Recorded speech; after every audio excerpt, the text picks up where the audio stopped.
பிலிப்பியர் 3வது அதிகாரம் 11வது வசனம்.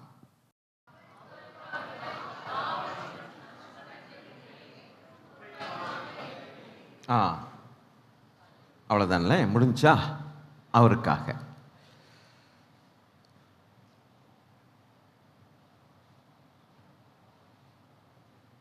அஞ்சு காரியங்களில்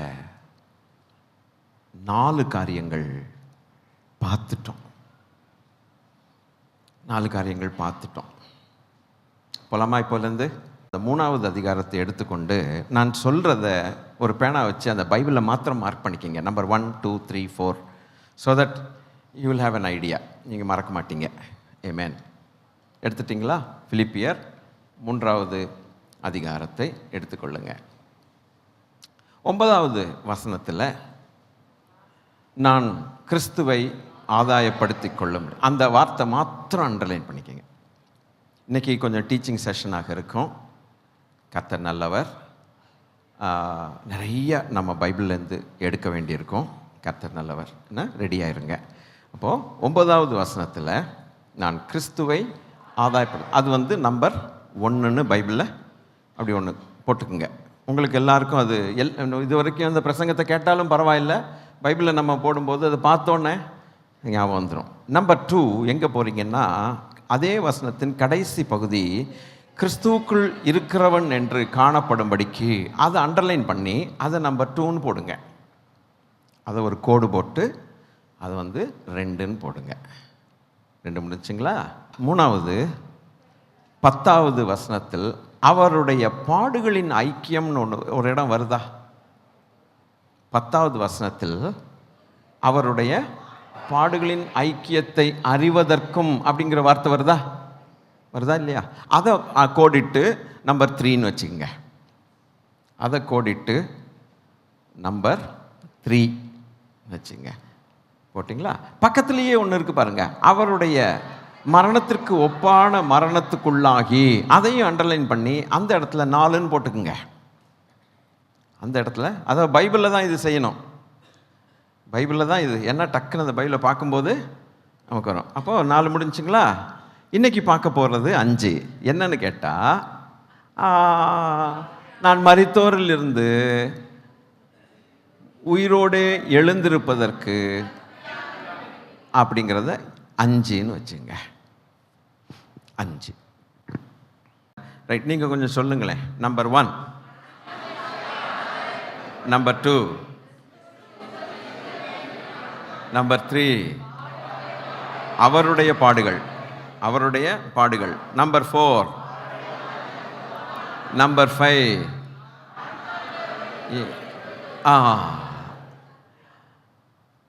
நம்ம ஒரு காரியத்தை செய்யும்போது முதல்ல கோல் ஃபிக்சேஷன் ஒன்று இருக்கும்.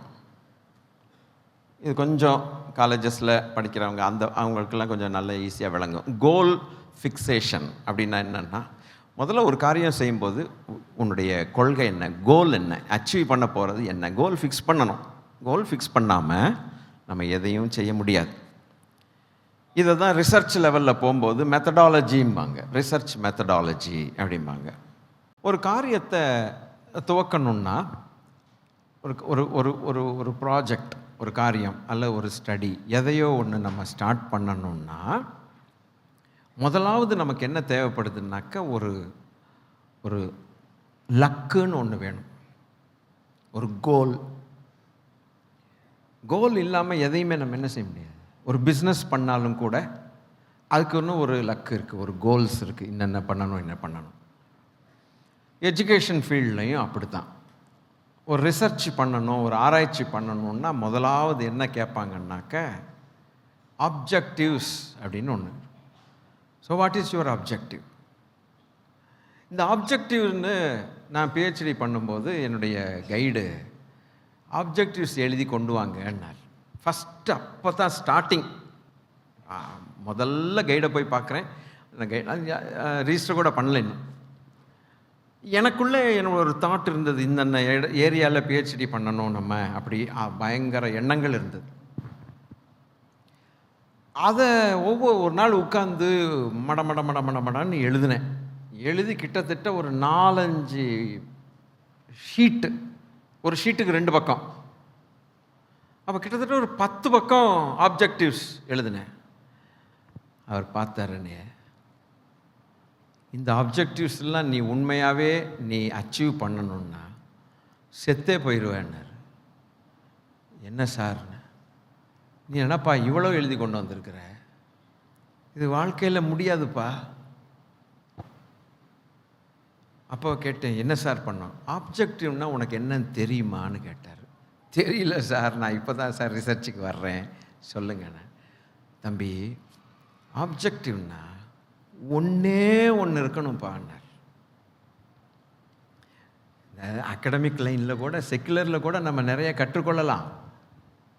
ஒன்றே ஒன்று இருக்கணும், மிஞ்சி போனால் 2 இருக்கணும். இதுதான் என்னுடைய ஆப்ஜெக்டிவ். ஓ, அப்போ அதை வச்சு நீ என்ன பண்ண போகிற? ஒரு 3 வருஷமோ 5 வருஷமோ அதையே கண்ணும் கருத்துமா வச்சு போகிற. அவள் தான் புரிஞ்சுக்கிட்டேன் ஆப்ஜெக்டிவ்ங்கிறதுக்கு என்ன தான் அர்த்தம்னு. 2 கொண்டு போனேன். அப்போ என்னை பார்த்து சொன்னார், 5 பேப்பர் எழுதிட்டு வந்த அப்படின்னாரு. புரிஞ்சுது சார், 2 அது பார்த்தார். ஓ, கரெக்டாக இருக்குது, ரைட், போய் ரிஜிஸ்டர் பண்ண போனார். அதுக்கப்புறம் ரிஜிஸ்டர் பண்ணிட்டு அவர் வந்து பார்த்தா, ரிஜிஸ்டர் பண்ணதுக்கப்புறம் அவர் சொன்னார், வாட் இஸ் த மெத்தடாலஜி? என்னடா புதுசாக போட்டுறாரு, நமக்கு என்ன பிரச்சனை உண்டாகுமா? என்னன்னு கேட்டேன். ஒன்றும் இல்லை, அந்த 2 ஆப்ஜெக்டிவ்னு சொன்னே இல்லை. ஏன்னா நான் ஏதோ வேண்டாது பேசுகிற மாதிரி தெரியுதா? இந்த ரிசர்ச் பண்ணி இந்த ஒரு டிகிரி வாங்க போகிறேன், பிஹெச்டி டிகிரிக்கு எனக்கு 2 குறிக்கோள்கள். அடுத்து என்ன செய்யணும்னா, இந்த குறிக்கோளை நீ எப்படி அச்சீவ் பண்ண போகிற, எப்படி நிறைவேற்ற போகிற, என்னென்ன மெத்தட். அப்போ நான் பயந்து போய் கேட்டேன், அதுவும் 2 தான் எழுதணுமான்னு. சொன்னார், 2 வச்சு நீ பண்ண முடியாது, அதுக்கு நிறைய வேணும். இப்படி போகிறேன், இந்த லேபில் இந்த டெஸ்ட் பண்ணணும், அதை பண்ணணும், இதை பண்ணணும், அதுக்கப்புறம் இப்படி வேலிடேட் பண்ணணும், இப்படி ப்ராஜெக்ட் பண்ணணும், இப்படி இதை பண்ணணும், மாடலிங் இப்படி பண்ணணும், அப்படி பண்ணணும், ஏகப்பட்டது. ஒரு ஆப்ஜெக்டிவில் ஏகப்பட்டது இருக்கணும். நீ செய்யுது 5 வருஷம் வரையும் செய்ய வேண்டிய வேலையெல்லாம் எழுதுன்னு புரிஞ்சுக்கிட்டேன்.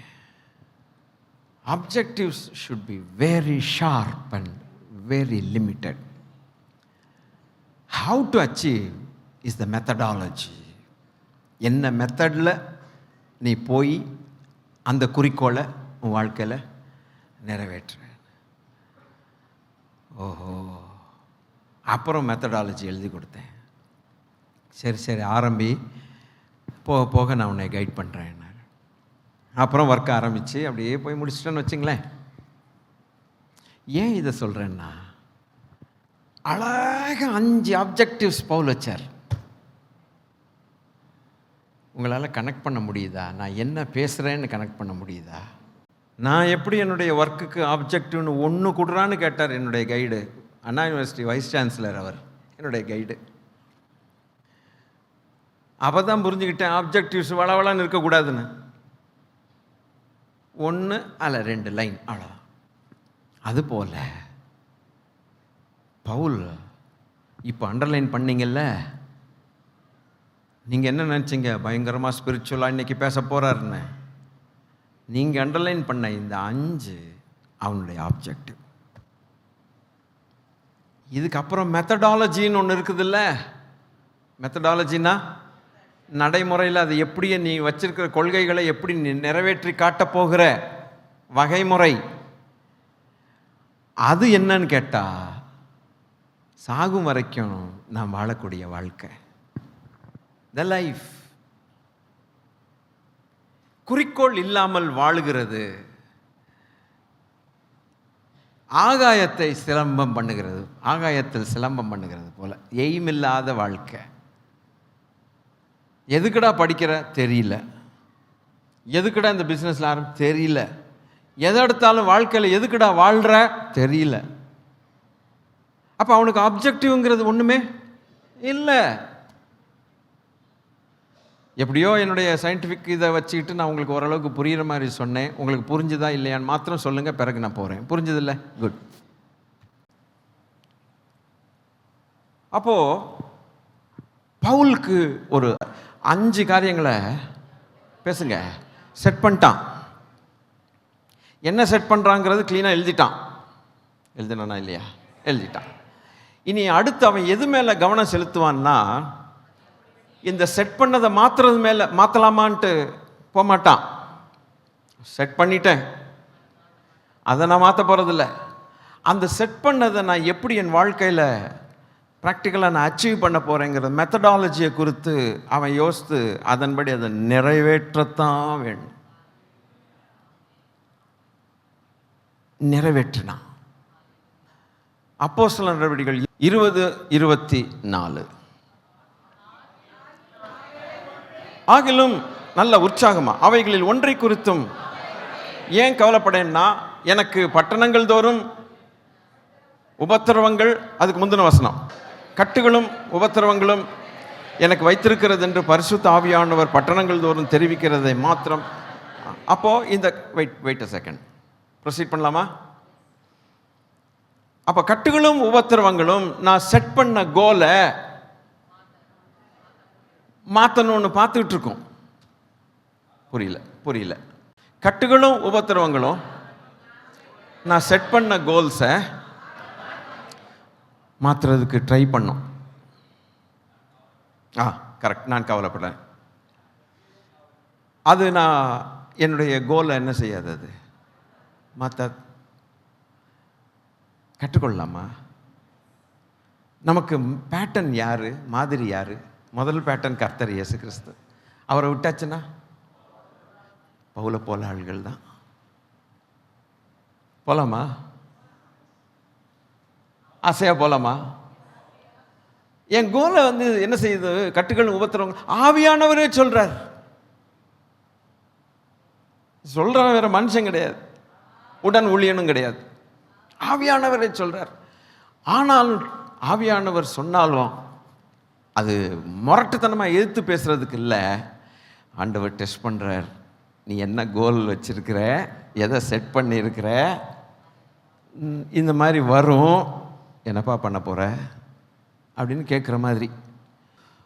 ஆண்டவரே சொல்றாரு, கோல் செட் பண்ணிட்ட, கஷ்டமான வாழ்க்கை ஓய். ஆண்டவரே சொல்றது போல நீ செட் பண்ண கோல்லாம் ஈஸி கிடையாது, பயங்கர கஷ்டமாக செட் பண்ணியிருக்கிற. அதுதான் உன்னுடைய உள்ளத்தின் வாஞ்சை, நான் அறிவேன். இந்த கோல்ஸை நீ செட் பண்ணினா ஒரு இடத்துல இல்லை, பட்டணங்கள் தோறும்.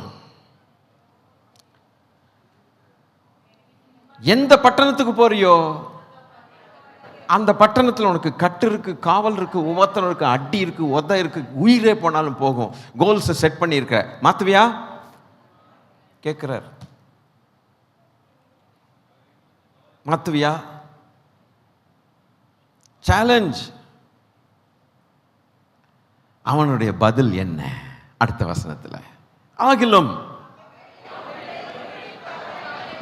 நம்மள்கிட்ட பேசுகிற மாதிரி இருக்கு, ஆனால் அவன் ஆண்டவர்கிட்டையும் பேசியிருப்பான்.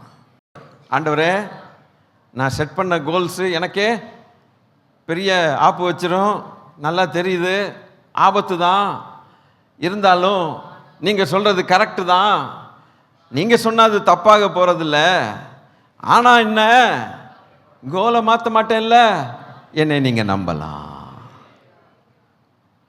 அப்படி ஆண்டவர்கிட்ட சொல்கிற மாதிரி சொல்லிட்டு நம்மள்ட்டையும் சொல்கிறான், டே என்னை போல இருங்கடா அப்படின்ட்டு. என்ன சொல்கிறான்? கவலைப்பட மாட்டேன், என் பிராணனையும்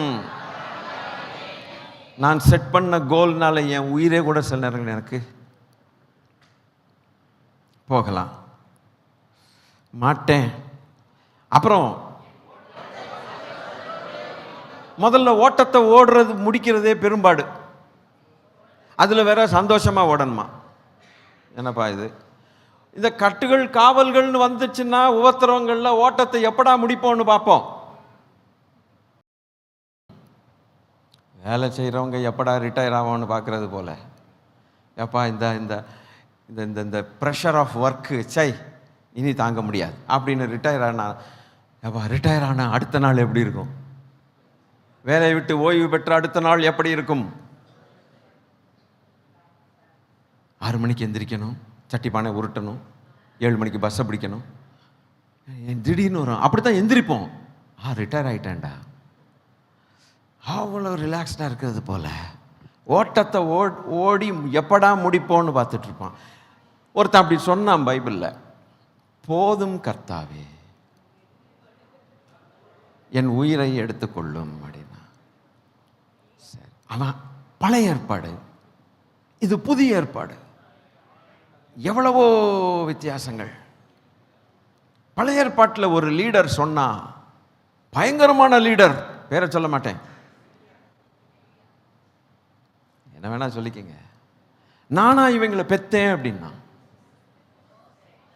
மோசஸ், அவனுக்கு எரிச்சல் வந்துருச்சு, நானா அந்த 6 லட்சத்து பேரை பெத்தேன், இவங்கெல்லாம் கல் எடுத்து எறிகிறாங்க மேலே. புதிய ஏற்பாட்டில் பவுல் சொல்றான், கர்ப்ப வேதனைப்படுகிறேன் நாம் பெத்த பிள்ளைகள்ங்கிறான். எப்படி பார்த்தீங்களா வித்தியாசத்தை? அதுபோல ஆண்டவர் சொல்றார், நீ வச்சிருக்கிற செட் பண்ண கோல்ஸ் உன்னுடைய உயிருக்கே ஆபத்து வரும், பட்டணங்கள் தோறும் ஸ்பேர் பண்ண முடியாது, எந்த இடத்துக்கு போனாலும் உனக்கு இருக்குது சாவுனார், என் நிமித்தம் உனக்கு சாவு. அப்புறம் ஓட்டத்தை ஓடி முடிப்பேன்னா பாதியில் வரமாட்டேன்னு சொல்கிறான், விட்டுட்டு ஓட மாட்டேன்னு சொல்கிறான். பழைய ஏற்பாட்டில் ஒருத்தன் கேட்டானே போதும் கர்த்தாவேன்னு, அது மாதிரி நான் கேட்க மாட்டேன்னா. பிரைஸ்டவர், அருமையான விசுவாசிகளே, கர்த்தருடைய பிள்ளைகளே, இதெல்லாம் நம்மளுக்கும் சவால் தான். கலப்பையின் மேலே கையை வச்சுட்டு பின்னிட்டு திரும்பி பார்க்கிற எவனும்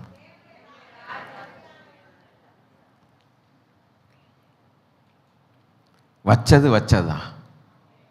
அது உங்களால் சொன்னீங்கன்னா, எனக்கு நான் இப்போ சொல்லும்போது எனக்கு விசுவாசம் வருது, வச்சதுதான்ட்டு. அதை நான் வாயில் சொல்கிறதுனால எனக்கு வருது. நீங்கள் சொல்லலாம், சொல்லாமல் இருக்கலாம், அது வேறு விஷயம்.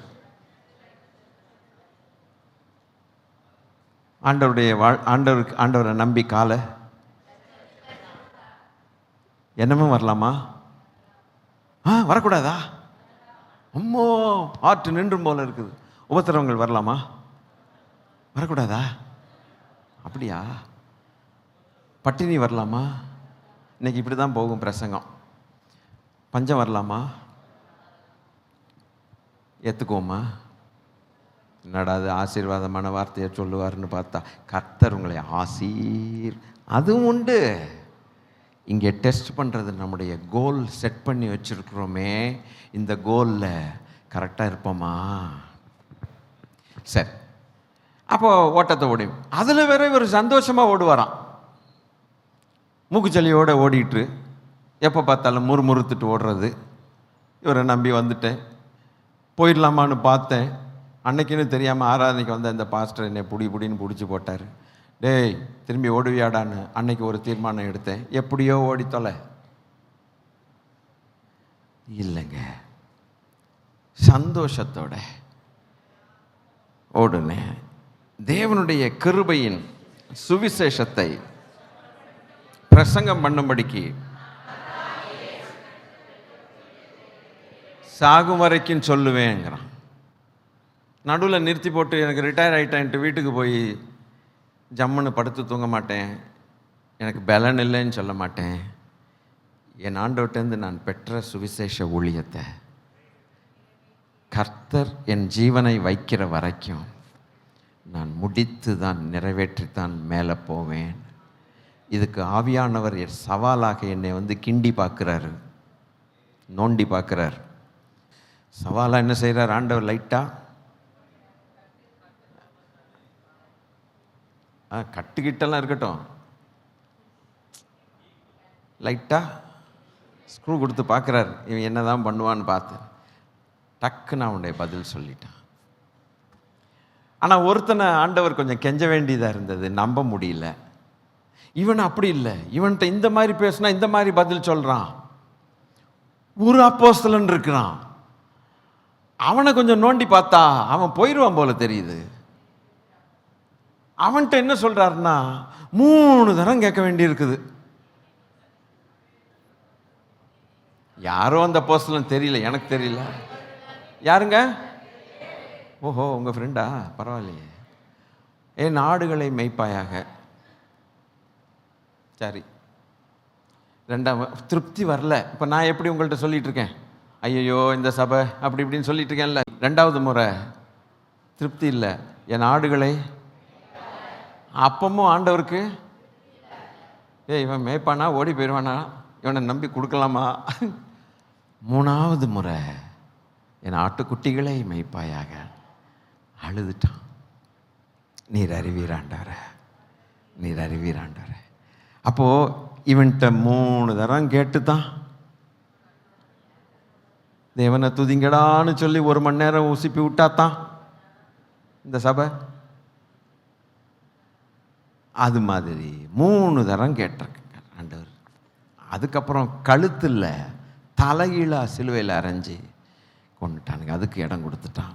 ஆண்டவருடைய பிள்ளைகளே, ஒரு பாடம் கற்றுக்கொள்ளலாமா? ஒரு நல்ல பாடம் கற்றுக்கொள்ளும். இன்னும் கொஞ்சம் கீழே வந்தால் நிறைய நான் இன்னைக்கு சொல்லணும். நான் எதற்காக பிடிக்கப்பட்டேனோ அப்படின்னு ஒரு வார்த்தையை சொல்கிறான்.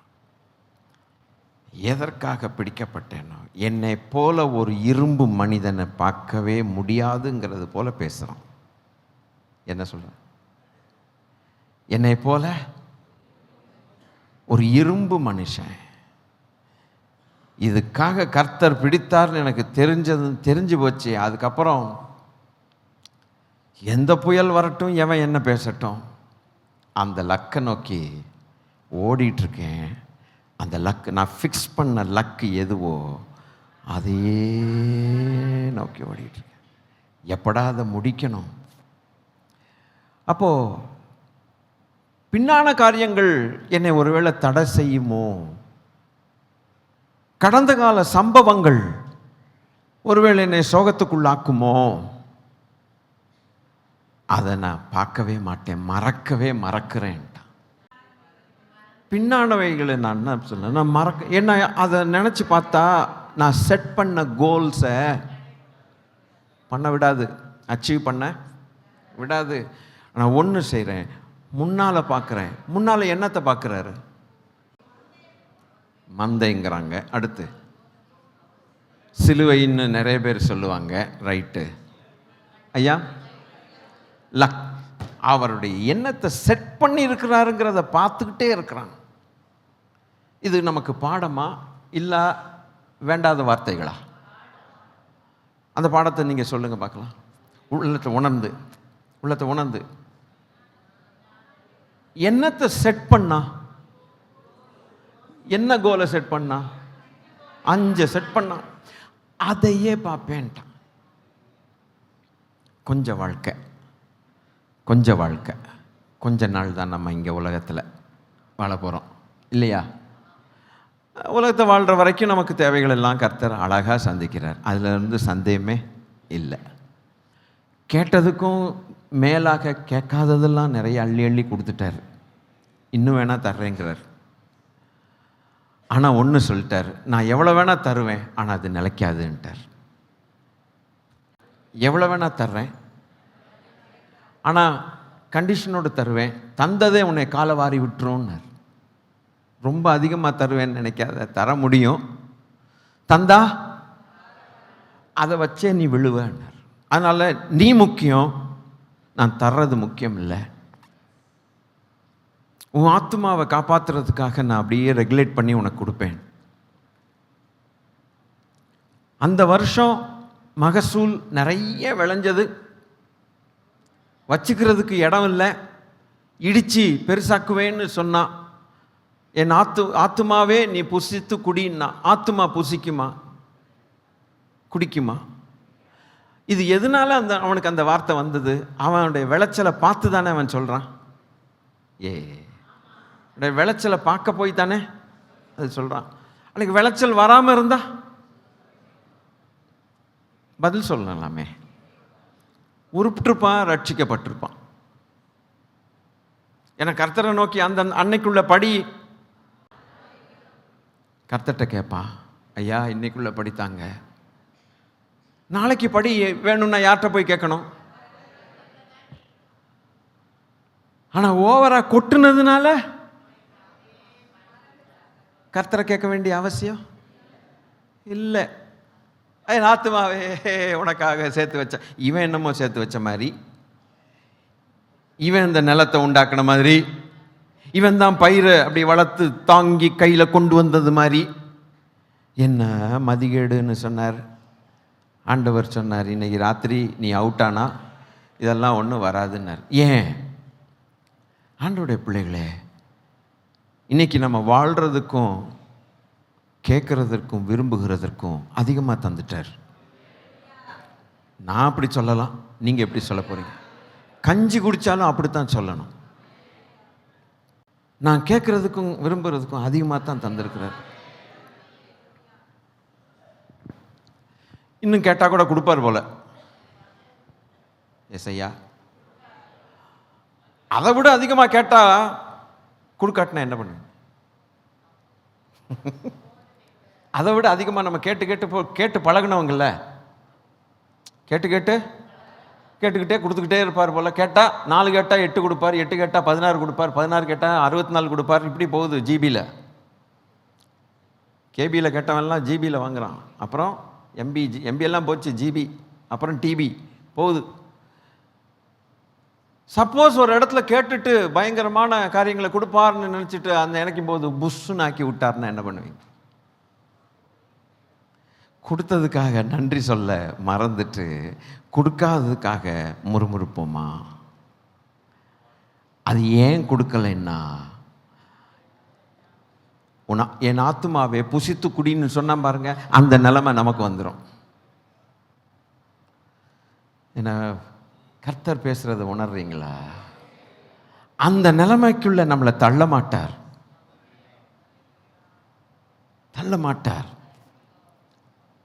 வண்டி அந்த பக்கம் போகுதுறான்னு நினைச்சு அவருக்கு தெரியும் போது படக்குன்னு எல்லாத்தையும் பிடிச்சிருவாரு. வேண்டாம், கொடுக்காத, என்ன போயிடுவான் இவன். அப்படியாக்கும் நம்மளை காப்பாற்றுகிறது, அப்படியாக்கும் காப்பாற்றுகிறது. எனவே கோலை செட் பண்ணிட்டேன், பின்னானவைகள் என்னை தடுக்கும், விடமாட்டேன், முன்னால் பார்த்துட்டு நான் போகிறேன். இப்போ கொஞ்சம் அதிவேகமாக பிரசங்கத்துக்குள்ளே நம்ம போகணும். என்ன தெரியுமா? இப்போது அந்த 5வது கோல் வாசிங்களேன்.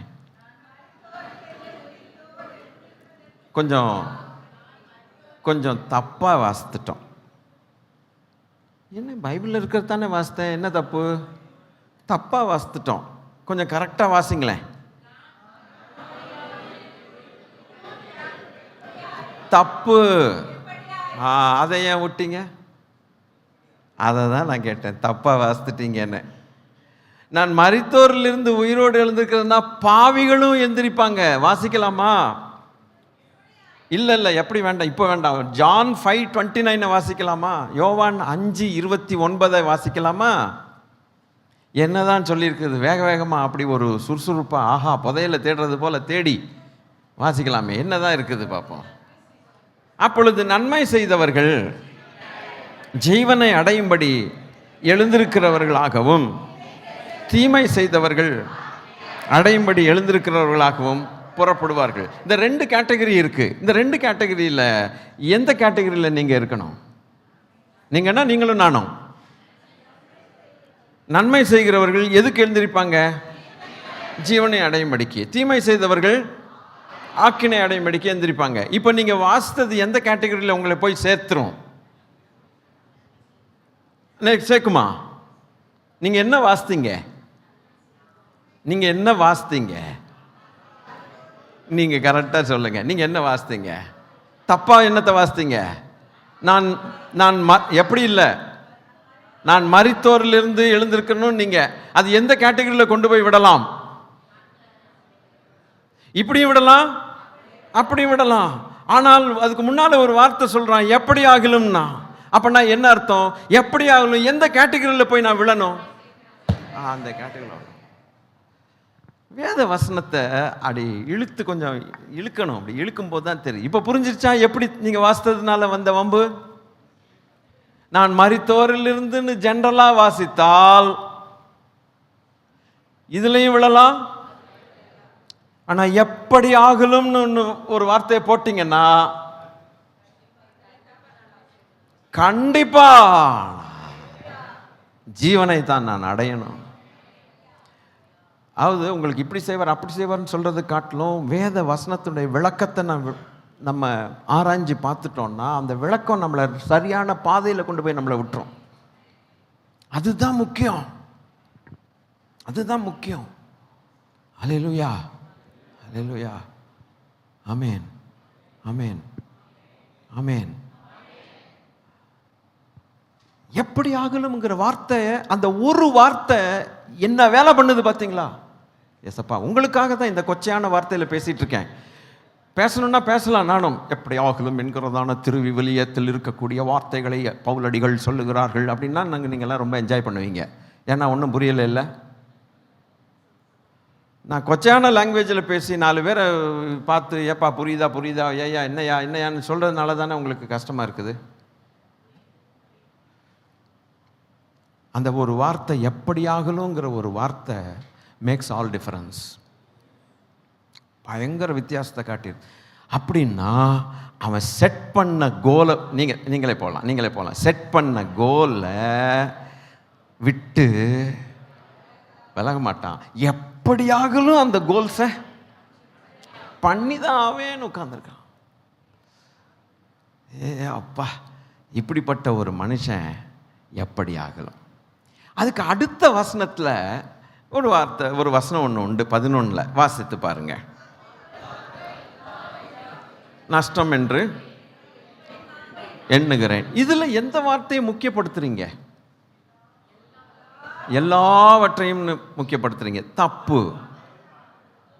மறுபடியும் தப்பு பண்ணிட்டீங்க. அவருக்காக வீட்டில் நகை இருக்கு, பணம் இருக்கு, பத்திரம் இருக்கு, அப்புறம் புடவைகள், சேலை, மற்ற உயர்ந்த வஸ்திரங்கள் இருக்கு, எல்லாம் இருக்கு. ஒரு திருடன் வர்றான், அது எல்லாத்தையும் கொள்ளையடிச்சிட்டு போயிடுறான். அப்போ அந்த வீட்டு எஜமான் அதை விட்டானா விடலையா? என்ன பண்ணான்? திருடனை கண்டுபிடிச்சி அவளத்தையும் எடுத்துட்டு வந்துட்டானா? அவன் திருடனவன் ஹைதராபாத் போயிட்டான். விட்டுட்டானா விடலையா? நான் சொல்கிறது புரியல போல. சரி, இல்லை கண்ணமெல்லாம் அப்புறம் பார்த்துக்கலாம். நம்ம வீடு இருக்குது, அதில் ஏதோ ஒரு அசம்பாவிதமான காரியம் நடந்து போச்சு. தெரியாதனமாக தப்பான பூட்டை போட்டு ஈஸியான பூட்டை போட்டோம், இல்லைன்னா மறதியில் பூட்டு போடாமலே போயிட்டோம். ஏதோ ஒன்று ஆகிப்போச்சு, பயங்கர இருக்கலாம் திருடிவிட்டான். யாரும் இல்லாத நேரத்தை பார்த்து நம்ம இழந்தோமா விட்டுட்டோமா, இல்லை இழக்காமல் விடாமல் இருந்தோமா? பதில் வேண்டும். இழந்தோமா, இழந்து விட்டு தவிக்கிறோமா, இல்லை இழக்காமல் விடாமல் அவைகளெல்லாம் திருட வந்தாலும் அடுத்த 5 நிமிஷத்துக்குள்ளே உள்ளே வந்துட்டு பார் அப்படிங்கிறோமா? நீங்கள் தப்பாக வாசித்ததுக்கு அர்த்தம் இது. எல்லாவற்றையும் விட்டேனுங்கிறான்ல, எல்லாவற்றையும் விட்டது கிறிஸ்துவுக்காக விடலாம், திருட வந்து திருடிட்டும் போகலாம். விளங்கலை. எல்லாவற்றையும் விட்டுறது எப்படி விடலாம்? எப்படி விடலாம்? கிறிஸ்துவுக்காக விடலாம், இல்லாட்டினா திருட என்ன பெரிய, நீங்கள் வாசித்தது எவ்வளோ பெரிய தப்பு பாருங்க. ஆனால் அவருக்காகன்னு ஒரு வார்த்தை போட்டா, ஐயோ, அவருக்காகத்தான் எல்லாத்தையும் விடுறேன்னு அர்த்தம். இந்த வார்த்தைகளை பாருங்க. ஒரு வார்த்தை எப்படி ஆகலாம், இன்னொரு வார்த்தை அவருக்காக. நகை சேர்த்து வைக்கிறோம், யாராவது திருடனுக்காக சேர்த்து வைப்பீங்க? நமக்காகத்தானே சேர்க்கிறோம். எந்த நன்மையான பொருளும் நம்ம வீட்டில் நமக்காகத்தானே. ஒருத்தன் வந்து நீங்கள் வந்து இவ்வளவு நகை வச்சுருக்கீங்க, ஒரு ஒரு ஒரு ஒரு 5 கிராம் எனக்கு கொடுத்துருங்கன்னு ஒருத்தன் கேட்டான்னா கொடுத்துருவீங்களா? கொடுத்துட முடியாது. அப்போ எது சின்ன மேட்டர் சேர்த்தாலும் யாருக்காக சேர்க்குறோம்? நமக்காக தான் சேர்க்குறோம். அது எப்படியோ அது போல எல்லாவற்றையும் அவருக்காக விட ரெடின்னா சபையே, தேவ ஜனமே, கர்த்தரால் ஆசீர்வதிக்கப்பட்டவர்களே, இதுதான் தேவன் நமக்கு படிப்பிக்கிற பாடம். இதிலேருந்து தான் நமக்கு பாடங்களை கற்றுத்தருவார். நீ உலகத்தில் சாப்பிடக்கூடாது, துணிமணி போடக்கூடாது, நகை போடக்கூடாது, அதை பண்ணக்கூடாது, இதை நகை போடக்கூடாது, போடுறது உங்கள் இஷ்டம். அதை பற்றி நான் என்றைக்குமே பேச மாட்டேன். ஆனால் ஒரு மனுஷன் எல்லாவற்றையும் கர்த்தருக்காக விட்டுட்டு எப்படி ஆகலும் அப்படின்னா இவனுடைய துடிப்பை ஆண்டவர் என்டார்ஸ் பண்ணி அக்செப்ட் பண்ணி பைபிளில் எழுதி, இனி பிறக்கப் போகிற பிள்ளைகள் என்னுடைய மனவாட்டி திருச்சபை, இதை தான் நான் பார்க்கணுன்ட்டு நான் விரும்புகிறேன்னு எழுதி வச்சிருக்கிறார். இதை பார்க்க, அதன்படி நாம் செய்ய ஆசையாக இருந்து மகிழ்கிற தெய்வம். அவ்வளோதான் நான் சொல்ல முடியும். அதுக்கு மேலே என்னால் சொல்ல முடியாது. அவரை மகிழ்விக்கணுமா? அப்போது அவர் என்ன சொன்னாரோ அந்த பேட்டர்னை நாம் ஃபாலோ பண்ணிட்டா குலுங்கி குலுங்கி அப்படியே மகிழ்ந்து கொட்டுன்னு கொட்டி தள்ளி நம்மளை காப்பாற்றுவார். கொட்டி காப்பாற்றுவார். கொட்டி காப்பாற்றுவார்னா என்ன அர்த்தம்? நிறைய கொட்ட மாட்டார்னு அர்த்தம். நம்ம காப்பாற்றப்படணும்னா நம்ம ஆத்துமா கொட்டினதுனாலேயே கெட்டு போகும்னு அவருக்கு நல்லா தெரியும். பேலன்ஸ்டாக கர்த்தர் கொண்டு போவார். அல்லேலூயா. இந்த பேலன்ஸ்டு டீச்சிங் இல்லாத இடத்துல நீங்கள் இருக்காமல் இருக்கிறது நல்லது என்பது என்னுடைய அபிப்பிராயம். என்ன சொல்கிறீங்க? அது நம்மளை காப்பாற்றும். சரி, அப்படி சொல்லிட்டு அவன் என்ன தெரியுமா சொல்கிறான்? கர்த்தர் நல்லவர், கர்த்தர் நல்லவர். 17வது வசனம், 17வது வசனம். சகோதரரே, என்னோட கூட பின்பற்றுகிறவர்களாகி நாங்கள் உங்களுக்கு வழிகாட்டுகிறபடி நடக்கிறவர்களை மாதிரியாக நோக்குங்கள். இங்கே கர்த்தர்னு வார்த்தை வருதா? நீங்கள் கொஞ்சம் ஆராய்ச்சி பண்ணி சொல்லுங்க. இந்த வசனத்தில் கர்த்தர்னு ஏதாவது வருதா? வரவே இல்லையே. அவன் என்ன சொல்கிறான்?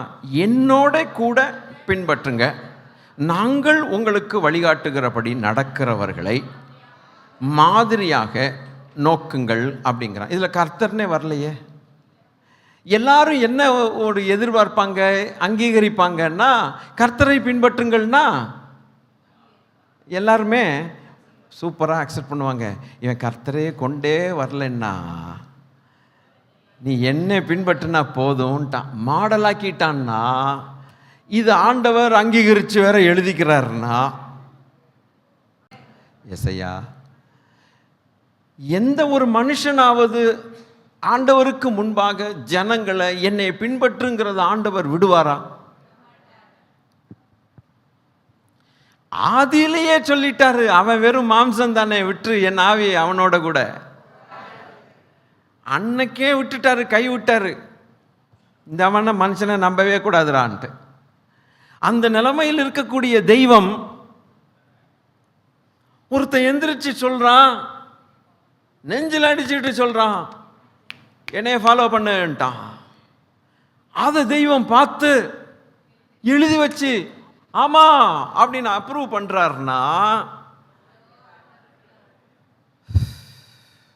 அப்படியே அப்படியே அவர் எப்படியோ இவன் அப்படியே. யாரையோ பார்த்து ஜனங்கள் பாவத்துக்கு உதாரணமா பார்க்குறாங்க. அவர் ஒரு பரிசுத்தவான பாவத்துக்கு உதாரணமாக பார்த்துட்டு இன்னும் பாவம் பண்ணிட்டு இருக்காங்க ஜனங்கள். யார் அந்த பரிசுத்தவான்? தாவீது பாத்ஷேபாவோட போகலையா? அப்போ நான் என்ன தப்பு பண்ணா என்ன? அதுக்கு தான் பார்க்குறானே ஒழிய, எதெல்லாமோ பார்த்து சாதகமாக தான் எஸ்கேப் ஆகுறதுக்கு மனுஷன் எதெல்லாமோ பைபிளில் தேடுறான். நாஸ்திகன் பைபிள் வாசிக்கிறான் தெரியுமா? கடவுள் இல்லைன்னு சொல்கிறவன் நம்மளை காட்டிலும் 10 மடங்கு பைபிள் நாலேஜ் அவனுக்கு இருக்கு. எதையாவது ஒன்றை பிடிச்சி அதை வச்ச தெய்வம் இல்லை பார், உன் பைபிளை எப்படி சொல்லுதுங்கிறான். எவெல்லாம் எதுக்கோ யூஸ் பண்ணுறான். ஆனால் பரலோகம் போகணும்னு நினைக்கிற திருச்சபை பார்க்க வேண்டிய இடம் இதுதான். இதை பார்த்தா போதும் போயிடலாம். பவுல் அப்சர்வ் பண்ணா போதும் போயிடலாம். போலாமா? நம்மெல்லாம் எங்கே வெளியிலையா? சரி. So be imitators. Hallelujah, amen. அப்படின்னா என்ன அர்த்தம்? மறைமுகமாவோ நேர்முகமாவோ இவன் என்ன சொல்கிறான்னா, நான் செட் பண்ண 5 கோல் இருக்கா? எத்தனை கோல்? 5 கோல். நீ என்னை பாரு, என்னை ஃபாலோ பண்ணு, உனக்கும் அந்த 5 கோலை செட் பண்ணிக்கோன்னு சொல்கிறேன். ஏசையா, இது கொஞ்சம் இந்த வசனத்தில் நான் மகிழ்கிறேன்னு சொல்கிறவங்க, எனக்கு நல்லா புரியுதுன்னு சொல்கிறவங்க, நிறைய புரிஞ்சுக்கிறோன்னு சொல்கிறவங்க, சூப்பர். அவன் என்ன அழகாக கொண்டு வர்றான் தெரியுமா? ரொம்ப புத்திசாலி. திணிக்கிறான். இப்போ என்னத்தை திணிக்கிறான்? நான் 5 வச்சிருக்கிறேன், என்னை ஃபாலோ பண்ணுங்க, உங்களுக்கும் அந்த 5 இருக்கட்டும். நான் எப்படி வச்சுருக்கேன், ஃபாலோ பண்ணுங்க, நான் போகிற இடத்துக்கு நீங்கள் வந்துடுவீங்க. Praise the Lord. நான் எனக்கு நல்லா தெரியும், போகிற இடம் மேலே வேறு எதையுமே என்னை தாக்காது, என்னுடைய கோலை விட்டு போக மாட்டேன். ரைட், போகலாம். அல்லேலூயா. சரி, இப்போது இந்த அந்த மனுஷன் சொல்கிறத எப்படி ஆகலும் என்ன சொல்லுகிறான்? கொஞ்சம் சேர்ந்து வாசிக்கலாமா? எப்படி ஆகலும் நான் மரித்தோரிலிருந்து உயிரோடு எழுந்திருப்பதற்கு. கோல் நல்லா பேசலாம், பிரசங்கம் பண்ணலாம், பாட்டு பாடலாம், பெரிய பாஸ்டர்னு காட்டிக்கலாம், எல்லாம் பண்ணலாம். ஆனால் மரித்தோரில் இருந்து உயிரோடு எந்திரிக்கிறதுக்கு நான் தகுதிப்பட வேண்டும்ங்கிறான். நான் ஆயத்தமாகணும், நான் தகுதிப்படணும். அப்போ எனக்குள்ளே ஒரு பிரயாசங்கள் அவசியம். எதுக்கு ஏற்றபடி நான் வாழணும் இனிமே? அப்படின்னா வாட் இஸ் மை ஃபைனல் கோல்? 5 கோல்ல கடைசி கோல் என்ன ஐயா? சொல்லுங்க பார்க்கலாம். 5ல் கடைசி என்ன? மரித்தோரில் இருந்து நான் எப்படியாகலும் உயிரோடு எழுந்திருந்து ஜீவனுக்குள் போகணும், அதுக்கு என்னை தகுதிப்படுத்திக் கொள்ளணும், தயாராகணுங்கிறான். இந்த கோல் செட் பண்ணவன் நிச்சயமா உலகத்தின் காரியங்களில் போய் அலுவல்களில் சிக்கிக்கொள்ள மாட்டான்.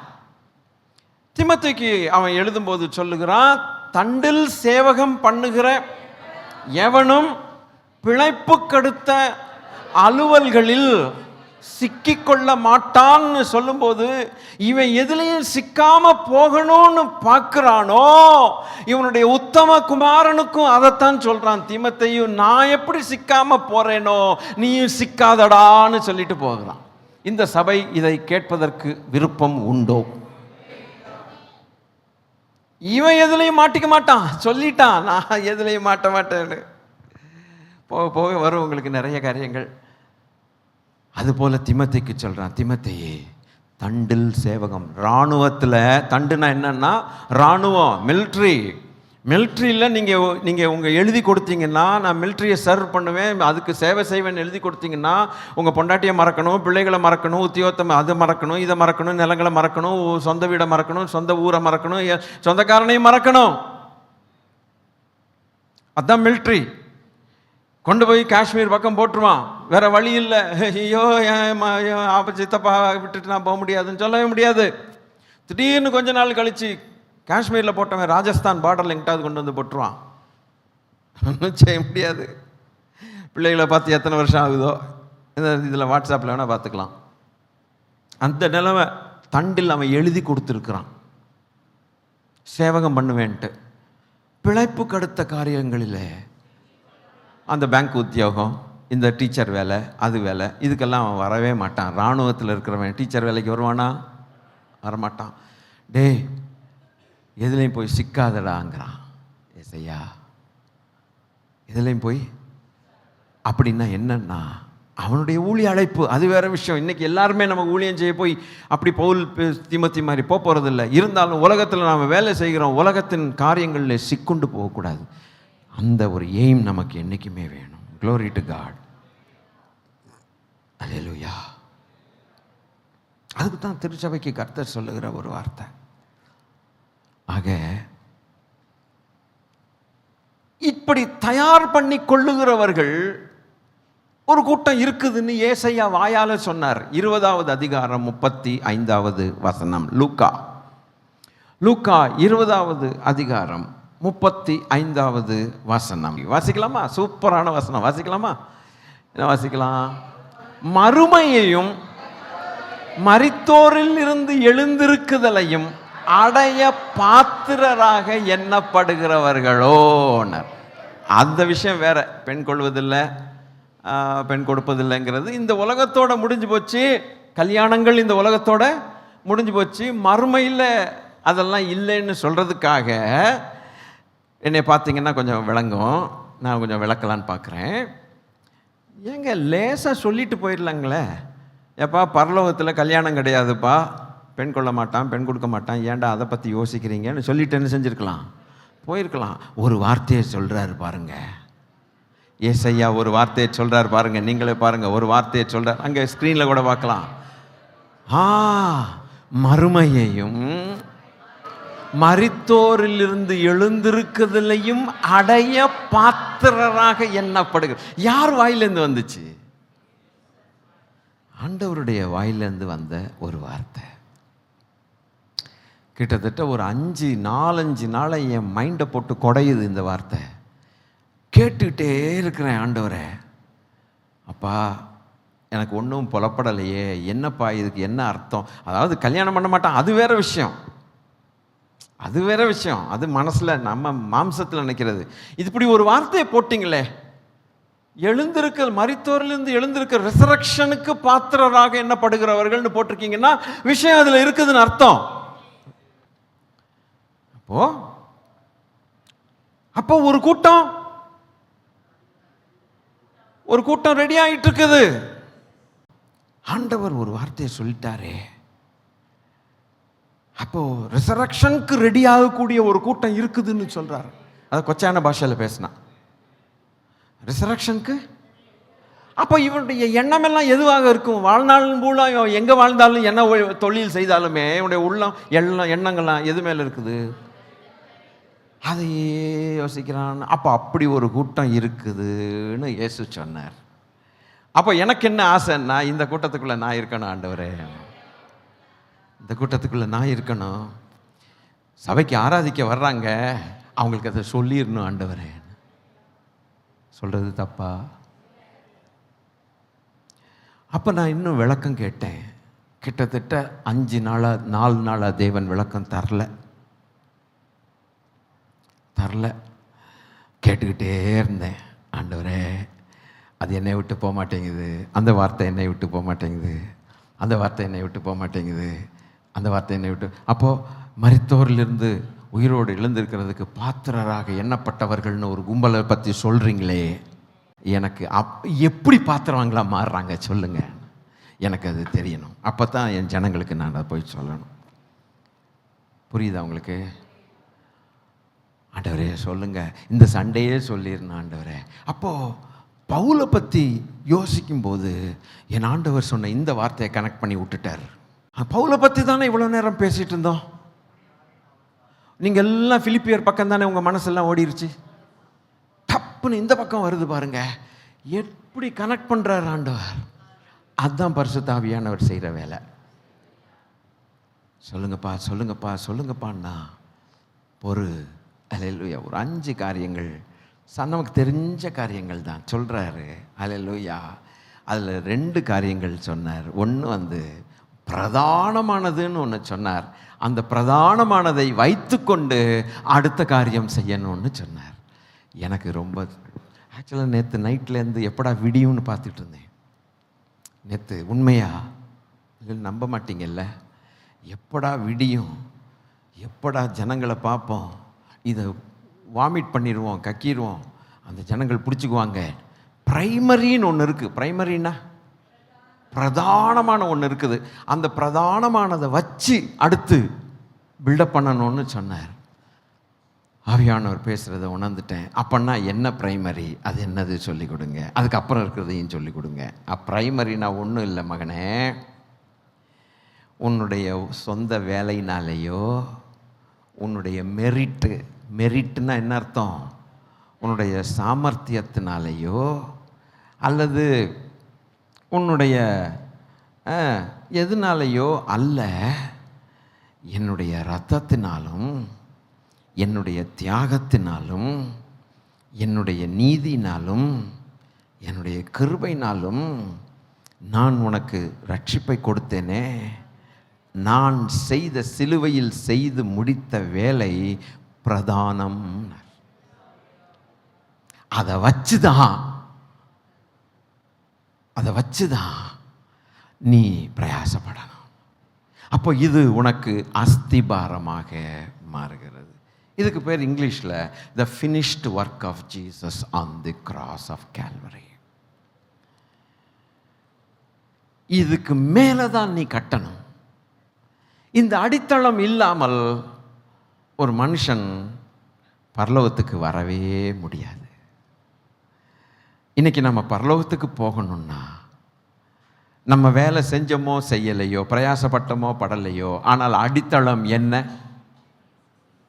இயேசு சிலுவையிலே நமக்கு சம்பாதித்ததான ரட்சிப்பின் மேல் வைத்திருக்கிற விசுவாசத்தினாலே ரட்சிக்கப்பட்ட ரட்சிப்பு. இதில் துள்ளி குதிக்கணும்.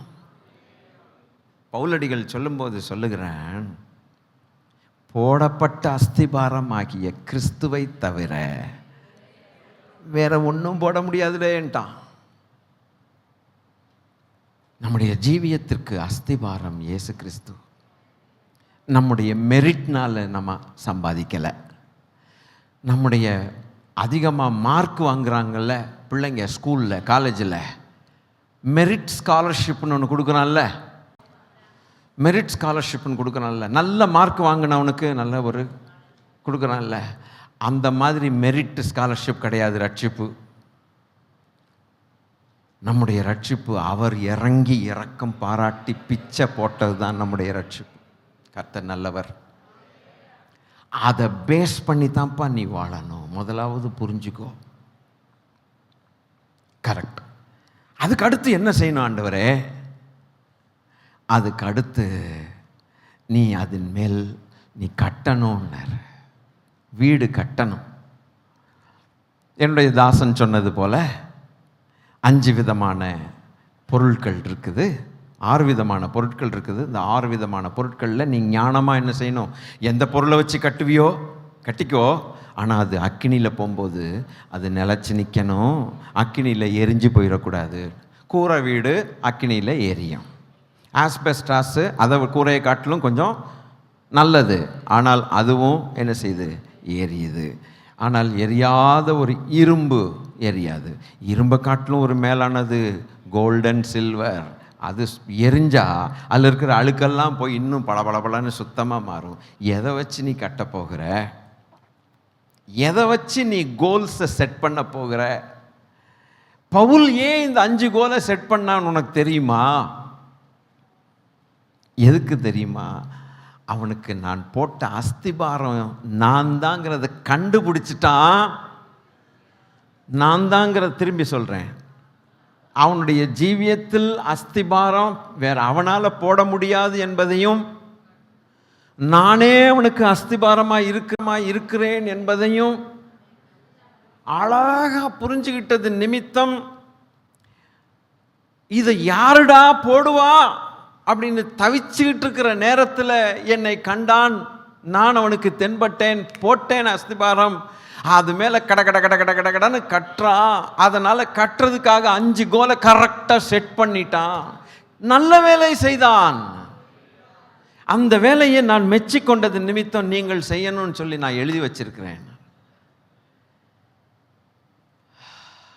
அப்போ நீங்கள் உயிர்த்தெழுதலின் பிள்ளைகளாக இருப்பீர்கள். வெறும் தேவனுடைய பிள்ளைகள் அல்ல,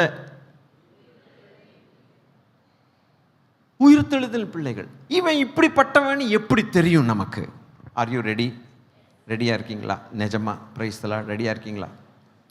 இவன் வாயிலேருந்து வர்ற வார்த்தைகளே அப்படிதான் இருக்குது. இவன் போய் பிரசங்கம் பண்ணுறான், இயேசு நல்லவர், அவர் இதை செய்வார் அதை செய்வார், இப்படி ஆசீர்வதிப்பார். இந்த பிரசங்கம் இந்த மாதிரி பிரசங்கம் எவன் கற்றுக் கொடுத்தான்னு தெரியல. இவனுக்கு போனானுங்கன்னா, வாயை திறந்து பேசினானுங்கன்னா, இயேசு மரித்தோரிலிருந்து உயிர் தெழுந்தார். முதல் வார்த்தையே இதுதான். நீங்கள் என்ஜாய் பண்ணுறீங்களா இல்லையே? நான் பயங்கரமாக என்ஜாய் பண்ணுறேன். ஹல்லேலூயா, ஹல்லேலூயா. எவ்வளவு வித்தியாசம்! அப்போஸ்தலர் நடபடிகள் 17 அவனுக்கு பேர் வாயாடின்னு வாசி எடுங்க, அதை எடுத்துக்குவோம் இன்னைக்கு. ஹல்லேலூயா. 17 ஆக்ட்ஸ் சாப்டர் 17 அது ஒன்றை பாருங்களேன், என்ன போட்டிருக்குதுன்னு பார்ப்போம். அவர்கள் ஆம்பிபோலிஸ் என்கிறதான பட்டணத்தையும் அப்போலினியா என்கிற பட்டணத்தையும் கடந்து தெசலோனே பட்டணத்துக்கு வந்தார்கள். அங்கே யூதர்களுக்கு ஒரு ஜெபாலயம் இருந்தது. இருங்க, நான் கொஞ்சம் கொஞ்சமாக உள்ளே போகிறேன், சூப்பராக இருக்கும். தெசலோனிக்கே பட்டணத்துக்கு இவனுக்கு போகிறானுங்க. யார் போகிறானுங்கன்னா, பவுல் போகிறாரு, சீலா போகிறாரு, அதோடு கூட திமத்தியும் போகிறார். 3 பேர் போகிறாங்க. 3 பேர் போனோன்னா அங்கே ஒரு ஜெபாலயம். வழக்கமே என்னது, எங்கேயாவது ஒரு ஆலயத்தை தேடி கண்டுபிடிப்பான், சினகாகு. அங்கே போய் பிரசங்கம் பண்ணுவான். என்னத்தை பிரசங்கம் பண்ணாங்கிறது இனிமே தான் நமக்கு தெரியும். உடனே பவுல் தன் வழக்கத்தின்படியே அவர்களிடத்தில் போய் 3 ஓய்வு நாட்களில் வேத வாக்கியங்களின் நியாயங்களையும் எடுத்து அவர்களோட சம்பாஷித்து, கிறிஸ்து பாடுபடவும் மரித்தோரிலிருந்து எழுந்திருக்கவும் வேண்டியதென்று நான் உங்களுக்கு அறிவிக்கிற இந்த இயேசு கிறிஸ்து என்னும் என்றும் காண்பித்து நம்மன்னா என்ன பிரசங்கம் பண்ணியிருப்போம்? யதார்த்தமாக பேசுங்க. ஏதாவது ஒரு 5 பாயிண்ட்டு கண்டுபிடிக்கணும் பைபிளில். என்ன பாயிண்ட் கண்டு? உண்மையை பற்றி பேசலாமா, யோபின் உத்தமத்தை பற்றி பேசுவோமா, அப்படியாக்கும் இப்படியாக்கும். அப்படி 3 ஓய்வு நாளையும் கெடுத்துருவோம். இவனுக்கு கிடைச்ச 3 ஓய்வு நாள்லையும் என்னத்தை பேசினானா? கிறிஸ்துவின் பாடு, மரித்தோரிலிருந்து உயிர் தெழுதல். Can you appreciate? Is there somebody to appreciate this? The context here. இவன் புத்தி எப்படி இருக்குதோ இவன் பிரசங்கமும் அப்படித்தான் இருக்கு. இவன் புத்தி எப்படி இருக்குது? பிலிப்பியரில் சொன்னான்ல, எப்படி ஆகலும் மரித்தோரிலிருந்து. இன்னும் கொஞ்சம் நேரம் பிரசங்கத்தை நீட்டினா பாதி பேர் எந்திரிச்சு ஓடிடுவீங்க. அப்பா என்னமோ புரியாதெல்லாம் பேசுகிறான். ஆனால் இவன் என்ன தெரியுமா சொல்கிறான்? இவன் மைண்டெல்லாம் ரிசரக்ஷன்லையே இருக்குது, உயிர் தெழுதல்லையே இருக்குது. இப்போ கொஞ்சம் நீங்கள் நிதானிச்சு குழந்தைகளை போல எனக்கு கொஞ்சம் யோசித்து சொல்லுங்கள், நம்ம எவ்வளவு சரிஞ்சிருக்கோங்கிறத உணர்றீங்களா? என்ன நீங்கள் சொல்லுங்கள், உணர்றீங்களா? எப்படி உணர்றீங்க? என்ன உணர்றீங்க? இவங்க பிரசங்கம் பண்ண பிரசங்கம் வேற, நம்ம பிரசங்கம் பண்ணிட்டு ஏதோ நம்ம 2 வார்த்தைக்கு விளக்கத்துக்கு கோமாளியாக நான் என்ன செஞ்சிட்ருக்கேன், எல்லாரையும் ஏதோ ஒன்று டான்ஸ் ஆடியாவது என்ன செஞ்சிடறேன். இது கூட இல்லாத இடங்களில் பாவம் ஜனங்கள்.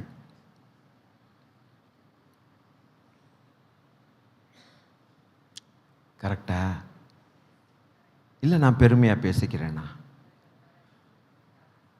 அவன் புத்தியெல்லாம், அப்போஸ்தலர்களுடைய புத்தியெல்லாம் எடுத்தோன்னே என்ன பிரசங்கம் பண்ணணும்னா உயிர் தெழுதல்லாம் பிரசங்கம். தெசலோனிக்கே பட்டணத்தில் போயிட்டோன்னே இது என்ன நடந்துச்சுன்னாக்க, ஒரு கும்பல் ஏற்றுக்கொண்டது. 3 நாள் பிரசங்கத்தில் ஒரு கும்பல் என்ன செஞ்சிச்சு? இதை நம்பாத ஒரு கும்பல் எதிர்த்து பேச ஆரம்பிச்சிச்சு. அவர்களில் சிலரும் கிரேக்கர்களில் 4வது வசனம் வாசிங்க.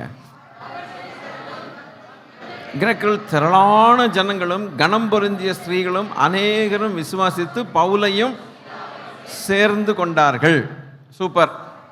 அடுத்து விசுவாசியாத யூதர்கள் வைராக்கியம் கொண்டு பொல்லாதவர்களை சேர்த்து கொண்டு கூட்டங்கூடி பட்டணத்தில் அமளி உண்டாக்கி யாசோனுடைய வீட்டை வளைத்து கொண்டு அவர்களை பட்டணத்தாருக்கு முன்பாக இழுத்து கொண்டு வர வகை தேடினார்கள். அவர்களை காணாமல் யாசோனையும் சில சகோதரையும் பட்டணத்து அதிகாரிகள் இடத்துல இழுத்து கொண்டு வந்து, உலகத்தை கலக்குகிறவர்கள் இங்கேயும் வந்திருக்கிறார்கள்னு வைராக்கியம் கொண்ட எதிர்த்து பேசுகிற யூதர்களுடைய கூட்டம் வந்தோடனே அவன் எஸ்கேப் ஆயிட்டான். பவுலும் சீலாவும் என்ன பண்ணிட்டானுங்க? அவனுக்கு அதில் கெட்டிக்காரனுங்க. இந்த விசுவாசித்த விசுவாசிகள் இருக்காங்க பார்த்தீங்களா, அதெல்லாம் அவங்க பாஸ்டரை காப்பாற்றுறதுக்கு ரொம்ப கெட்டிக்கானவங்க. இந்த காலத்தில் இல்லை, கர்த்தர் நல்லவர். சரி, அவர்களை காணாமல் அப்படி நடந்துச்சு. 7வது வசனத்தில் அவர்கள் யாசோன் ஏற்றுக்கொண்டான் இவர்கள் எல்லாரும் இயேசு என்னும் வேறொருவனை ராஜா என்று சொல்லி ராயனுடைய கட்டளைக்கு விரோதமாக செய்கிறார்கள் என்று கூக்குரலிட்டு இவர்களை கேட்டுக்கொண்டிருந்த ஜனங்களையும் பட்டணத்து அதிகாரிகளையும் கலங்க பண்ணினார்கள். உடனே என்ன நடந்துச்சுன்னா, கட் தி ஸ்டோரி ஷார்ட், ஃபுல்லாக வாசிக்க முடியாது, சொல்கிறேன். உடனே பவுல் என்ன பண்ணிட்டான் தெரியுமா? சீலாவையும் தீமோத்தேயையும் அங்கேருந்து எல்லாரையும் கூட்டிட்டு பெரேயான்னு ஒரு பட்டணத்துக்கு ஓடிவிட்டான். நல்லா கவனிக்கணும், பெரேயாங்கிற ஒரு பட்டணத்துக்கு போயிட்டான். அப்போ பெரேயா பட்டணத்துக்கு போயிட்டு அங்கே இந்த 2 பேரையும் விட்டுட்டு வந்துட்டான். யார?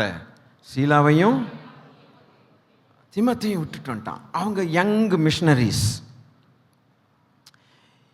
இவன் ஓடிட்டான். ஓடின பிறகு சொல்கிறான், சீக்கிரத்தில் இவங்க 2 பேரும் என்கிட்ட வரணும், வந்து அனுப்புங்க.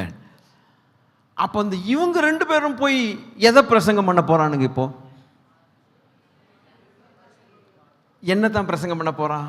எங்கள் ஐயா என்ன பிரசங்கம் பண்ணி எங்களுக்கு ட்ரைனிங் கொடுத்தாரோ அதே தான் பிரசங்கம் பண்ணுவோன்னு சொல்லிட்டு அவன் பிளட்டெல்லாம் ரிசரக்ஷன் மேலேயே இருந்திருக்குது.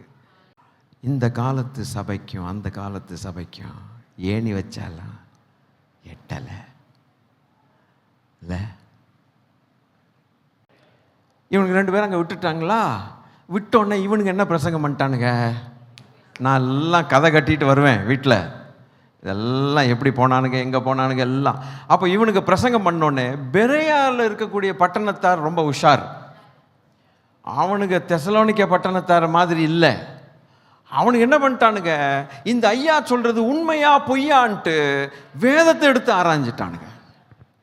ஆக்சுவலாக என்ன தெரியுமா, நம்ம படிக்கும்போது நமக்கு எப்படி இருக்கும்னா, அவங்க பவுல் சொல்கிறதெல்லாம் அப்படியே கெட்டு சூப்பராக விசுவாசித்தது போல தான் நமக்கு என்ன செய்ய தோணும். இல்லை, இதெல்லாம் தோண்டி எடுத்துகிட்டு வந்தால் தான் தெரியுது. இந்த பவுல் ஐயா ஒரு வித்தியாசமான காரியத்தை சொல்லுகிறார். அவர்கள் மனோவாஞ்சை உள்ள மக்கள், கிரைஸ்தவர் மக்களை போல. ஐயோ, மனவாஞ்சை உள்ள மக்கள். அப்போ பவுலையா சொல்லுகிறதெல்லாம் சம்திங் நியூ, புதுசாக இருக்குது. என்னடா இது புதுசாக இருக்குது இவர் சொல்கிறாரு அப்படின்ட்டு நேராக ஆகமங்களை போய் தேட ஆரம்பிச்சிட்டான். ஆகமங்களில் தேடினதுக்கு அப்புறம் தான், அதாவது பிரசங்கத்தை கேட்டு பைபிளில் தேடினா எப்படி இருக்கும், ஆகமங்களை தேடினோடனே கரெக்டாக அவன் கண்ணு திறந்துருச்சு. அப்போ பவுல் சொல்கிறது, அந்த ஆகமங்களில் எழுதியிருக்கிறத இந்த மனுஷன் தெரிஞ்சு வச்சுக்கிட்டு தான் நம்மளுக்கு உண்மையை சொல்கிறான்டான்னு சொல்லிட்டு நற்குணசாலிகளாய் மாறிவிட்டான். பயங்கர குணசாலிகளாய் மாறிட்டான். இப்படியெல்லாம் நடந்த பிறகு அவன் என்ன தெரியுமா, ஓடி போன பவுல் என்ன பண்ணிட்டான் தெரியுமா, நேராக சும்மா இருக்காம அந்த பட்டணத்தில் போய் கடை வீதியில் தெரு வீதியில் அவன் போய் தர்க்கம் பண்ணி பிரசங்கம் பண்ண ஆரம்பிச்சிட்டான். கிரீஸுக்கு ஓடி போயிட்டான். அங்கே போய் என்ன பண்ணிட்டான், கிரேக்கர்கள் அங்கே போய் தெசலோனிக்கேலேருந்து ஓடி போய் மனுஷன் எங்கே போயிட்டான், கிரேக்க நாட்டுக்கு ஓடிட்டான். இந்த கிரேக்க நாட்டில் ஓடினவன் இந்த கிரேக்கர்களை குறித்து சொல்கிறேன். நான் நேற்று தேடி கண்டுபிடிச்சி மண்டை காஞ்சி எல்லாம் வெளியே எடுத்து கொண்டு வந்தது இது. அல்லேலூயா, சும்மா கிடையாது, ரொம்ப அழகாக அங்கே போட்டிருக்குது. கிரீஸ் போகும்போது அந்த கிரீஸ் ஆட்களை பற்றி எழுதுகிறாங்க. அந்த அத்தேனே கேபிட்டல் சிட்டி, ஏத்தென்ஸ், இன்றைக்கும் ஏத்தென்ஸ் இருக்குது. இந்த ஏத்தென்ஸ் வாஸ், இந்த இடத்துல வாசிக்கிறேன், Athens was the cultural and educational centre of the whole world. அந்த காலத்தில் இருக்கக்கூடிய இந்த உலகத்தில் கல்ச்சரல், அதாவது கலாச்சாரமும் கல்வியும் பயங்கரமாக இருக்கக்கூடிய ஒரு உலகம் அது.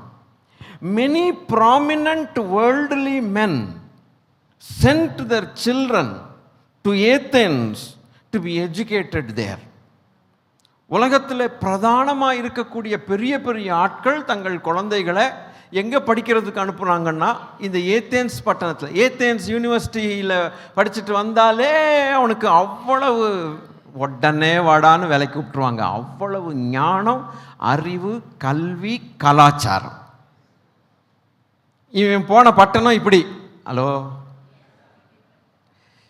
இவன் அப்புறம் the Greeks were admired as the elite of the world. உலகத்திலேயே ஒரு தலை சிறந்த மக்கள், பிரபலமான கௌரவத்துக்குரிய மக்கள் என்று உலகத்தாரால் போற்றப்பட்டவர்கள் இந்த கிரேக்க தேசத்து மக்கள். their language, இன்னைக்கும் கிரீக்கில் நீங்கள் எழுதின ஆல்ஃபா பீட்டா காமா அப்படி தான் இருக்கும் அவங்க லாங்குவேஜ் எல்லாம். லாங்குவேஜ், ஆர்கிடெக்சர், அதை கட்டிட, ஃபிலாசபி தத்துவம், ஆர்ட்டு கலை, கஸ்டம்ஸ் அவர்களுடைய வாழ்க்கை வழிமுறைகள் எல்லாத்தையும் பார்க்கும்போது they modelled throughout the Mediterranean region. அவங்க கல்ச்சரை தான் எல்லாருமே பின்பற்றுவாங்க. உலகம் முழுவதும் யார் கல்ச்சர், யார் ஆர்ட், யார் எஜுகேஷன், யாருடைய கலாச்சாரம் பின்பற்றணும்னா கிரேக்கர்களுடைய கலாச்சாரத்தை பின்பற்றணும்னு சொல்லி பிரபலமாயிட்டாங்க. அதோடு கூட ஒரு பொல்லாத காரியம் என்னன்னா, கர்த்தர் நல்லவர், இவன் சுற்றி கித்தி பார்க்க போனால் பார்த்துட்டு வருவான்டா. நான் கலாச்சாரம் இவர் மூளை நிறைஞ்சவர் யார், நம்ம ஐயா கொஞ்சம் எல்லாமே கிரிட்டிக்கலாக பார்ப்பார். எல்லாத்தையும் பார்த்து இந்த பார்க்குறதெல்லாம் எதுக்கு பார்க்குறாருன்னா எப்படியாவது சுவிசேஷத்தை சொல்லிடலாமான்ட்டு பார்த்தோன்னு இப்படி கடை வீதியெல்லாம் பார்த்தாரு. சுற்றி கித்தி பார்த்துட்டேன், ஃபுல்லாக விக்கிரகங்கள். சரி, இவ்வளவு கலாச்சாரம் கல்வி அது இது நிறைஞ்சதான பயங்கரமான பட்டணம் ஐயா. அப்போ வாழ்ந்த அந்த மாதிரி பட்டணத்தில் வாழணுங்கிற ஆசை எவனுக்கும் வந்துடும்.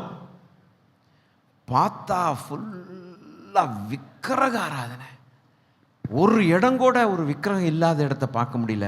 பக்கத்தில் என்ன பண்ணிட்டான், ஒரு பெரிய மண் மேடு மாதிரி இருக்குது. அதுக்கு பேர் மார்ஸ் ஹில் மேடை, மார்ஸ் ஹில். பார்த்தா அறியப்படாத தேவனுக்குன்ட்டு அழகா தெருவீதி கடைவீதியில் போய் வம்புக்குன்னே பேசினதாக சரித்திரம் சொல்லுது. இந்த சரித்திரம் நான் இப்போ தோண்டி எடுத்துகிட்டு வந்திருக்கிறேன். எனக்கு அதெல்லாம் ஆசை. இவன் சமயம் கிடைச்சா மாத்திரம்ட்டு போகலையா, கத்திரிக்காய் வாங்குற மாதிரி பார்த்துட்டு கத்திரிக்காய் வாங்குற பொம்பளைட்டாப்பா ஏசு உன்னை நேசிக்கிறார் சொல்லிட்டாப்பா இன்னைக்கு பெரிய ஊழியம் செஞ்சேன் அப்படின்னு சொல்லாதபடிக்கு என்ன காதலே விழலை. நம்ம செல்லங்கள் அப்படித்தானே செய்கிறோம். எவனுக்கு பால்காரனுக்கு எப்பா ஏசு உன்னை நேசிக்கிறார், அதுவும் அறகுறையாக சொல்லி பயந்து போய் சொல்லி இன்னைக்கு ஆண்டவர் எனக்கு ஊழியம் செய்ய கிருபை செய்தார். ஆஹா, பட்டணத்தில் போய் தெருவீதியில் போய் வம்புக்குன்னு பேசினானா, அதாவது வேணுக்குன்னே போனானா. இதெல்லாம் நான் யோசித்து பார்த்தா, நான் நேற்று ஆண்டவர்கிட்ட சொன்னேன், ஆண்டவரே நான் பக்கத்துலேயே வர முடியாது, என்னை விட்டுருங்கன்ட்டேன், தயவுசெய்து என்னை விட்டுருங்க, இந்த மாதிரி ஆளை போல் நான் வர முடியாதுப்பா அப்படின்னு.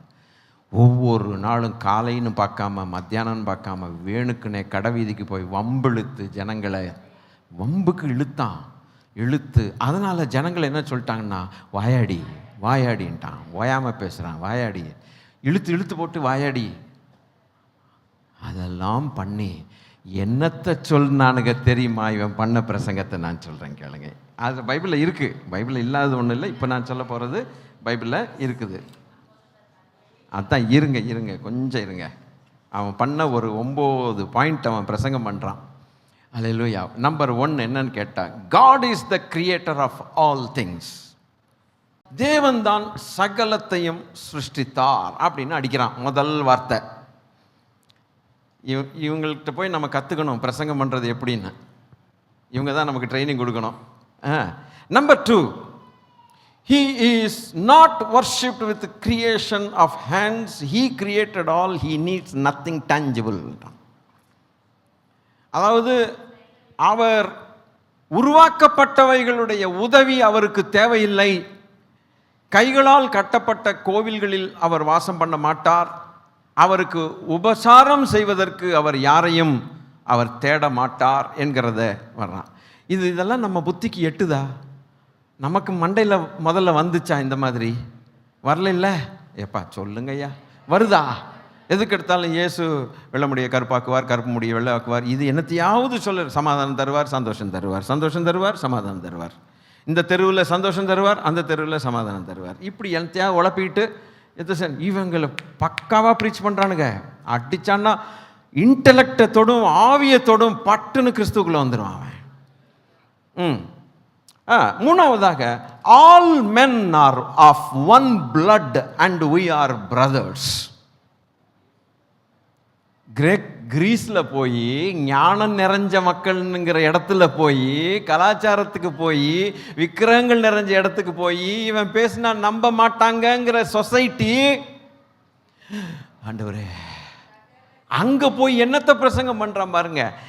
எல்லாரும் ஒரே ரத்தத்தினாலே தேவன் சிருஷ்டித்தார் அப்படிங்கிறான். ஓகே, நாலாவதாக we should earnestly seek him அப்படின்ட்டான். நாம் அவரை உண்மையுள்ள இருதயத்தோடு தேட வேண்டும் அப்படிங்கிறான். எவன்டா நம்ப போகிறான்?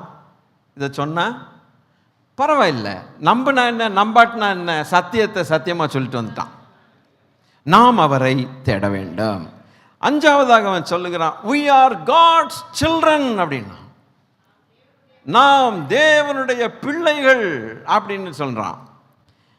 அவங்களுக்கெல்லாம் புதுசாக இருக்குது. ரைட்டு, பரவாயில்ல. ஆறாவது போகலாமா? ஏனென்றால் பிகாஸ் we are his, நாம் அவராலே படைக்கப்பட்டிருக்கிறோம்.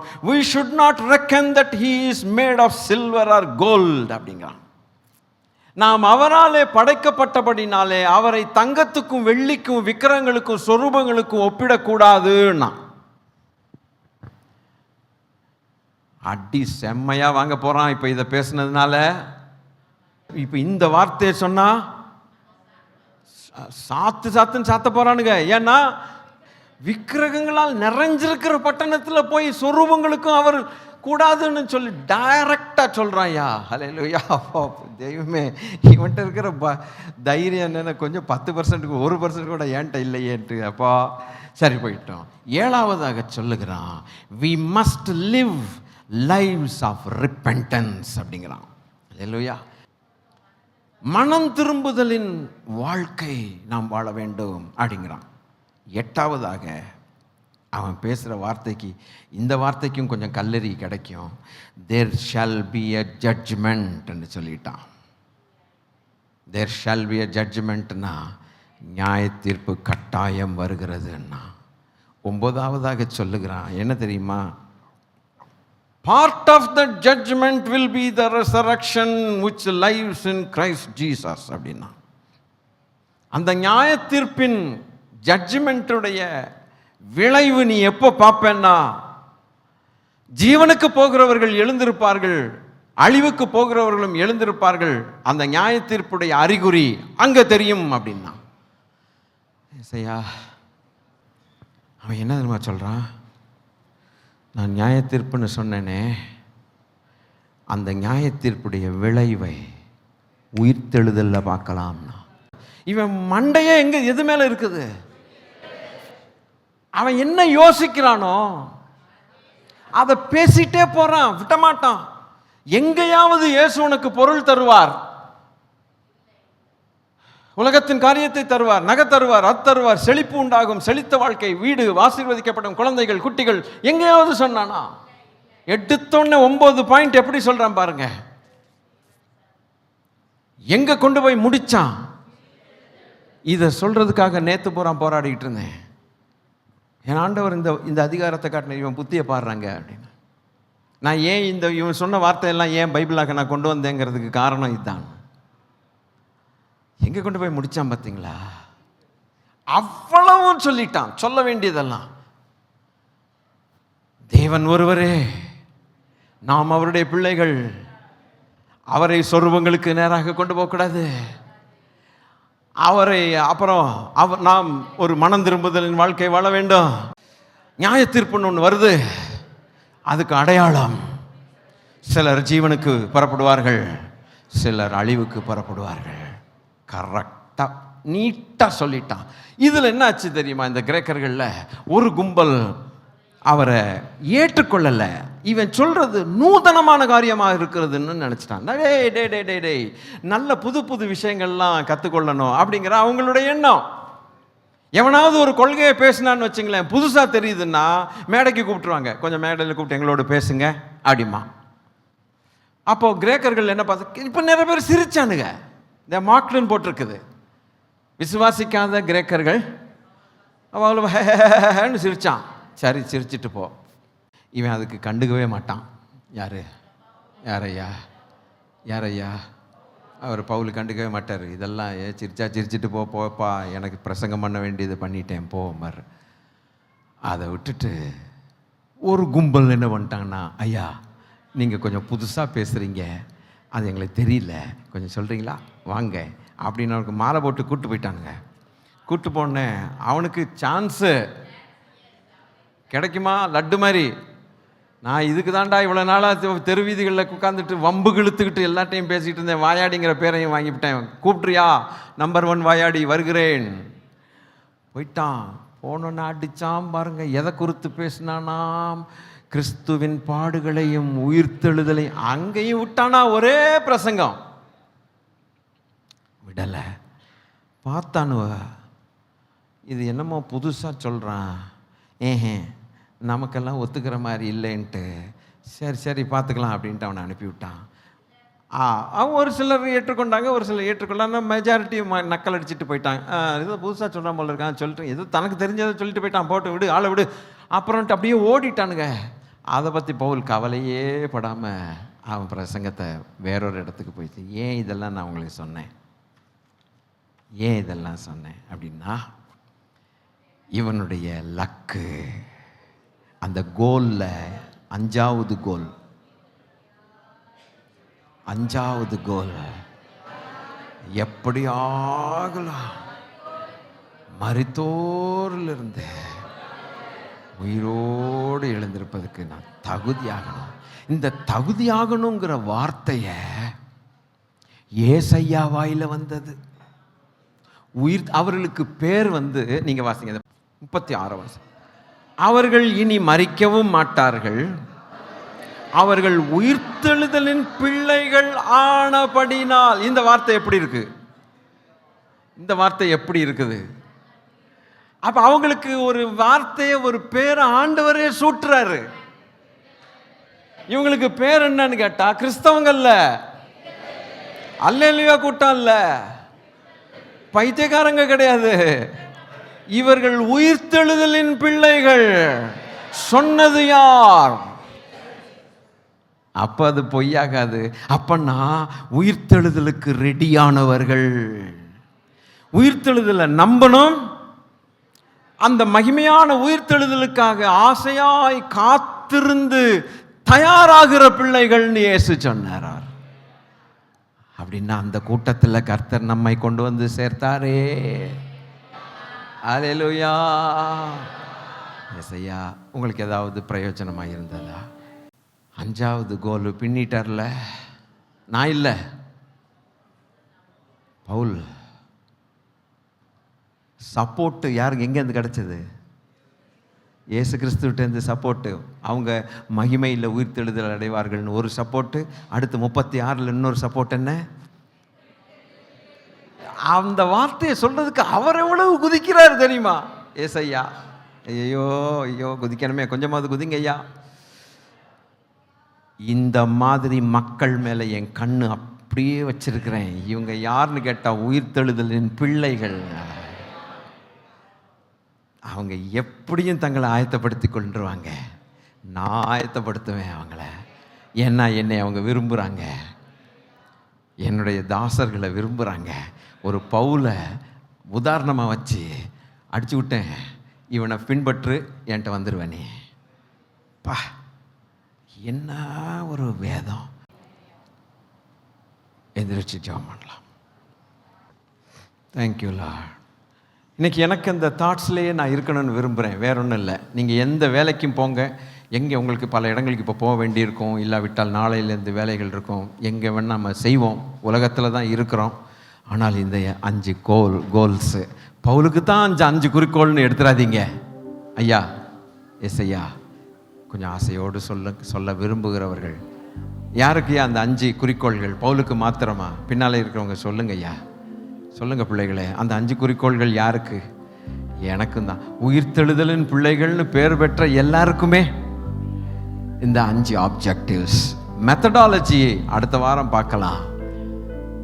அந்த சொன்னதை அவன் அப்படியே நிறைவேற்றி இருக்கான். மெத்தடாலஜி அதான் இங்கே இருக்கு.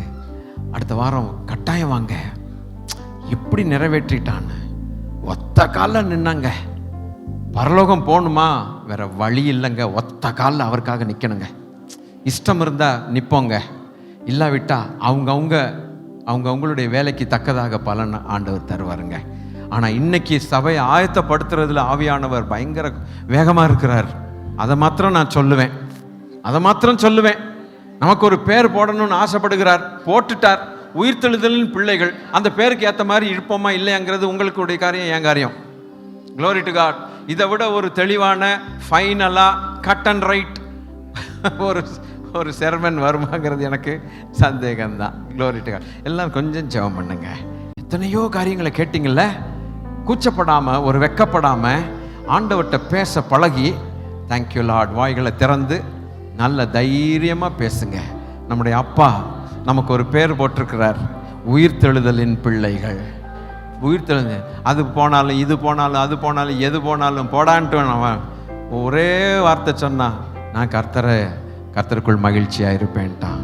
கிடைக்காத ரட்சிப்பு, கிடைக்காத பரலோகம், கிடைக்காத பாக்கியம், கிடைக்காத தேவ அன்பு, கிடைக்காத தேவ சபை, கிடைக்காத தேவ புஸ்தகம், வேத புஸ்தகம், கிடைக்காததப்பா கிருபை. ஹல்லேலூயா. கொடுத்த பிறகும் உதாசீனப்படுத்த கூடாது. 5 குறிக்கோள்கள். கடைசி குறிக்கோள், அவருடைய உயிர்த்தெழுதலில் பங்கு பெறுகிறதற்கு நான் எப்படியாவது ஒரு குவாலிஃபை பண்ணிக்கணும். என்னைய கெப்பாசிட்டி எனக்கு வேணும். அதுக்காக எதை விட்டாலும் பரவாயில்லை, எல்லாவற்றையும் நஷ்டம் என்றும் குப்பை என்றும் விடுகிறேன்னா, உயிர்த்தெழுதலுக்காக ஃபைனலாக எதையும் விடுறதுக்கு ரெடிடான்ட்டான். ஒருத்தன் அவனே சொல்கிறான், உபத்திரவமோ வியாகுலமோ பசியோ பட்டினியோ பஞ்சமோ நிகழ்காலமோ வருங்காலமோ தேவதூதர்களோ அதுவோ இதுவோ ஒரு தள்ளு தள்ளிட்டான். போடான்ட்டு ஒரு தள்ளு தள்ளிட்டான். நான் உயிர்த்தெழுதுக்கு இதெல்லாம் தடையாக நான் வைக்கவே மாட்டேன். தேவ ஜனங்களை, மரணமே நேரிடுகிறதா இருந்தாலும் அவர்கள் சாட்சியின் வசனத்தினாலும் ஆட்டுக்குட்டியானுடைய இரத்தத்தினாலும் சாத்தானை ஜெயித்தார்கள். காதில் விழுந்ததோ, யார் இவர்கள்? இவர்கள் யார்? உயிர்த்தெழுதலின் பிள்ளைகள். இவர்கள் மரித்தோரிலிருந்து உயிரோடு எழுந்திருக்கும்படிக்கு பாத்திரவான்களாய் எண்ணப்பட்டவர்கள். ஹல்லேலூயா. என்னையும் அப்படித்தானே கர்த்தாவே நீங்க நினைச்சிருக்கிறீங்க. சிலுவையிலே பட்ட பாடுகள் நிமித்தம் ஐயா அஸ்திபாரத்தை போட்டீர். என்னுடைய வாழ்க்கையில் அஸ்திபாரத்தை போட்டு சந்தோஷமா இருக்கிறீங்களா? சொல்லுங்க. அப்பா, நீங்க தான்ப்பா அஸ்திபாரம் போட்டீங்க. வேற எந்த அஸ்திபாரமும் செல்லாது. கர்த்தருக்கு ஸ்தோத்திரம், செல்லாது. இனி உயிர்த்தெழுதலின் பிள்ளைகளாய் இருப்பதற்கு நான் தகுதிப்படுத்திக் கொள்ளுகிறேன் ஆண்டவரே. இதுபோல ஒரு சாலிடான ஒரு சத்தம் நான் இதுவரைக்கும் கேட்டதே இல்லையப்பா. ஹல்லேலூயா, ஹல்லேலூயா, ஹல்லேலூயா, ஹல்லேலூயா, ஹல்லேலூயா. நான் தேவரீர் என் மேல் கருணை காட்டினீரே, நல்லதப்பா. என்னையும் கொண்டு வந்து உம்முடைய சமூகத்தில் நிறுத்துனீங்களே. நீங்கள் நிறுத்தலைன்னா நான் எங்கெங்கெல்லாம் சுற்றி இருப்பேன் நேரம் கர்த்தாவே. ஹல்லேலூயா. இந்த தெள்ளுப்பூச்சிக்கு ஒரு நல்ல வாழ்க்கை தந்தீரையா. உள்ளமெல்லாம் உருகுதையா உந்தன் அன்பை நினைக்கையிலே. உள்ளமெல்லாம் உருகுதையா. மோசஸ் ராஜசேகரன் என்கிறதான தேவதாசர் இந்த பாட்டை பாடினார். ரொம்ப அருமையான பாட்டு. தன்னாலே கண்ணு கலங்குது கர்த்தாவே உம்மை நினைக்குது.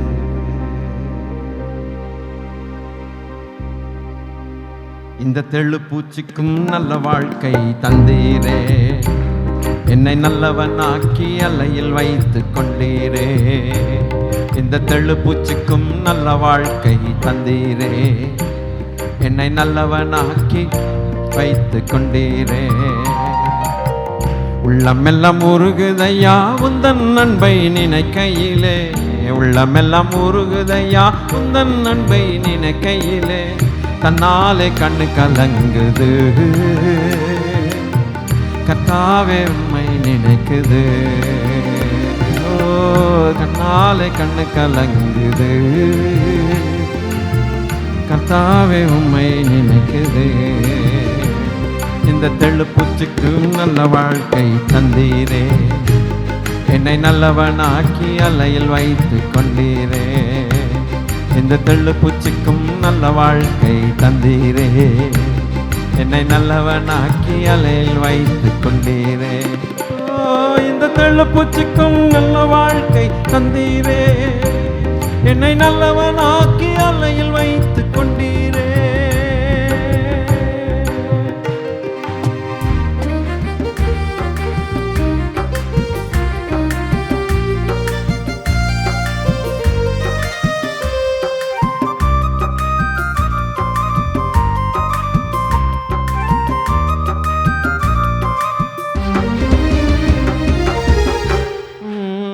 கருவினில் அனாதையானேன், தெருவினில் நான் கிடந்தேன்.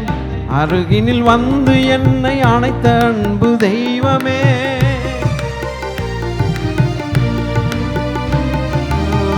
கருவினில் அனாதையானேன், தெருவினில் நான் கிடந்தேன்.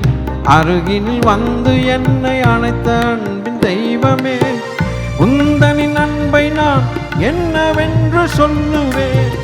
உந்தனின் அன்பை நான் என்னவென்று சொல்லுவேன். அற்புதமே அதிசயமே உம்மை நான் என்று மறவேன். அற்புதமே அதிசயமே உம்மை நான் என்று மறவேன். இந்த தெள்ளு பூச்சிக்கும் நல்ல வாழ்க்கை தந்தீரே. என்னை நல்லவனாக்கி அலையில் வைத்து கொண்டீரே. இந்த தெள்ளு பூச்சிக்கும் நல்ல வாழ்க்கை தந்தீரே. என்னை நல்லவனாக்கி அலையில் வைத்து கொண்டீரே. உள்ளமெல்லாம் உருகுதையா உந்தன் அன்பை நினைக்கையிலே. உள்ளமெல்லாம் உருகுதையா உந்தன் அன்பை நினைக்கையிலே. தன்னாலே கண்ணு கலங்குது கர்த்தாவே உம்மை நினைக்குது. தன்னாலே கண்ணு கலங்குது கர்த்தாவே கண்ணு கலங்குது.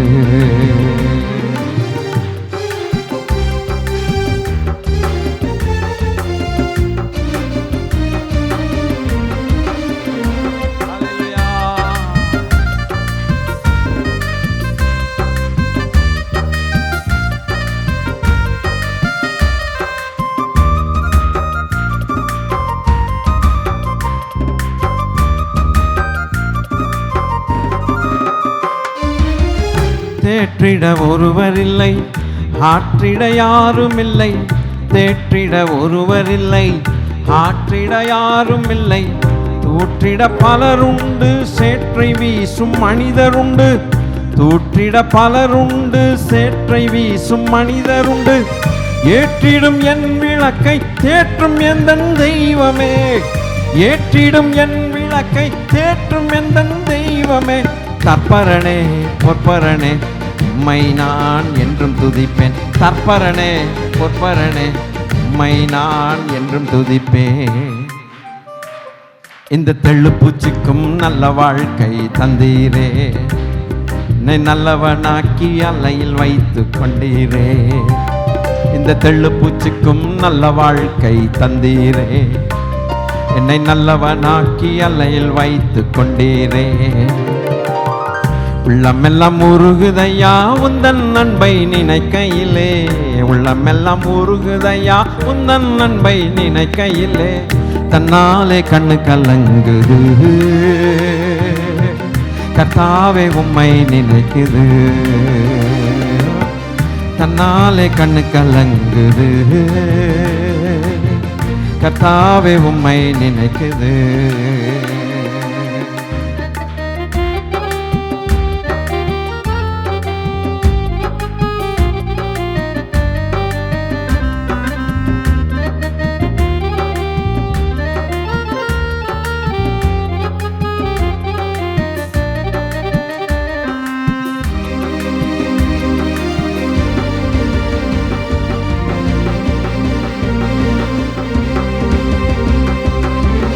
ஊரெல்லாம் சென்றிடுவேன், உந்தன் நாமம் பறைசாற்றுவேன். ஊரெல்லாம் சென்றிடுவேன், உந்தன் நாமம் பறைசாற்றிடுவேன். தெருவெல்லாம் இயேசுவென்று உங்க நாமம் உயர்த்திடுவேன். தெருவெல்லாம் இயேசு என்று உந்தன் நாமம் உயர்த்திடுவேன். ஆளுகை செய்யும் என்னை எந்த அன்பு தெய்வமே, ஆளுகை செய்யும் எந்த அன்பு தெய்வமே, உம்மையன்றி இவ்வுலகில் ஆறுதல் எனக்கு யாரும் இல்லை, உம்மையன்றி இவ்வுலகில் யாரும் இல்லை. இந்த தெள்ளு பூச்சிக்கும் நல்ல வாழ்க்கை தந்தீரே, என்னை நல்லவனாக்கி அலையில் வைத்து கொண்டீரே.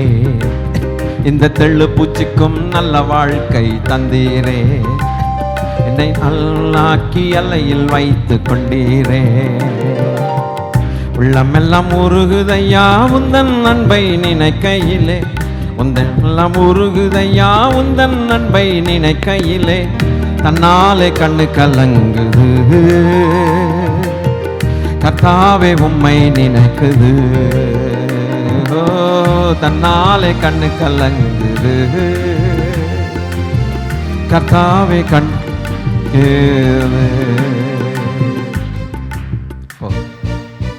இந்த தெள்ளுப்பூச்சிக்கு ஒரு நல்ல வாழ்க்கையை தந்தீரையா அப்பா, நன்றி நன்றி. இன்னும் சொல்லிக் கொடுங்கப்பா, கேளுங்க, இன்னும் சொல்லிக் கொடுங்க. நாங்கள் இன்னும் எப்படி எங்களை தகுதிப்படுத்தி கொள்ளணும், எங்களுக்கு தெரியாதுப்பா, சொல்லுங்க. எங்களுக்கு தெரியாது ஐயா, ஆண்டவரே நாங்கள் அறிஞ்சது கொஞ்சம் தான்ப்பா, எங்களுடைய படிப்பு பட்டங்கள்லாம் அஸ்திவாரங்கள் கிடையாது, கொஞ்சம் சொல்லிக் கொடுங்கப்பா, கொஞ்சம் சொல்லிக் கொடுங்கப்பா. எங்கள் வாழ்க்கையில் நீங்கள் வர்றதுக்கு முன்னால் சொல்லிக் கொடுத்துருங்கப்பா. கர்த்தாவே நன்றி நன்றி நன்றி நன்றி நன்றி நன்றி. உங்களுடைய நாமத்திற்கு மகிமை உண்டாகட்டும். ரொம்ப சந்தோஷம்ப்பா, இன்னைக்கு உங்கள் ஆலயத்தில் வந்திருக்கிறேன்ல, ரொம்ப சந்தோஷம். ரெண்டாவது நான் கற்றுக்கொண்டது, கண்டதையும் சொல்லி உழப்பாதபடிக்கு கரெக்டாக மரணத்தையும் கிறிஸ்துவின் மரணத்தையும் உயிர்த்தெழுதலையும் பலமாய் பிரசங்கித்தார்கள். அல்லேலூயா அல்லேலூயா. தொடர்ந்து எங்களை ஆசீர்வதித்து வழி நடத்துங்க.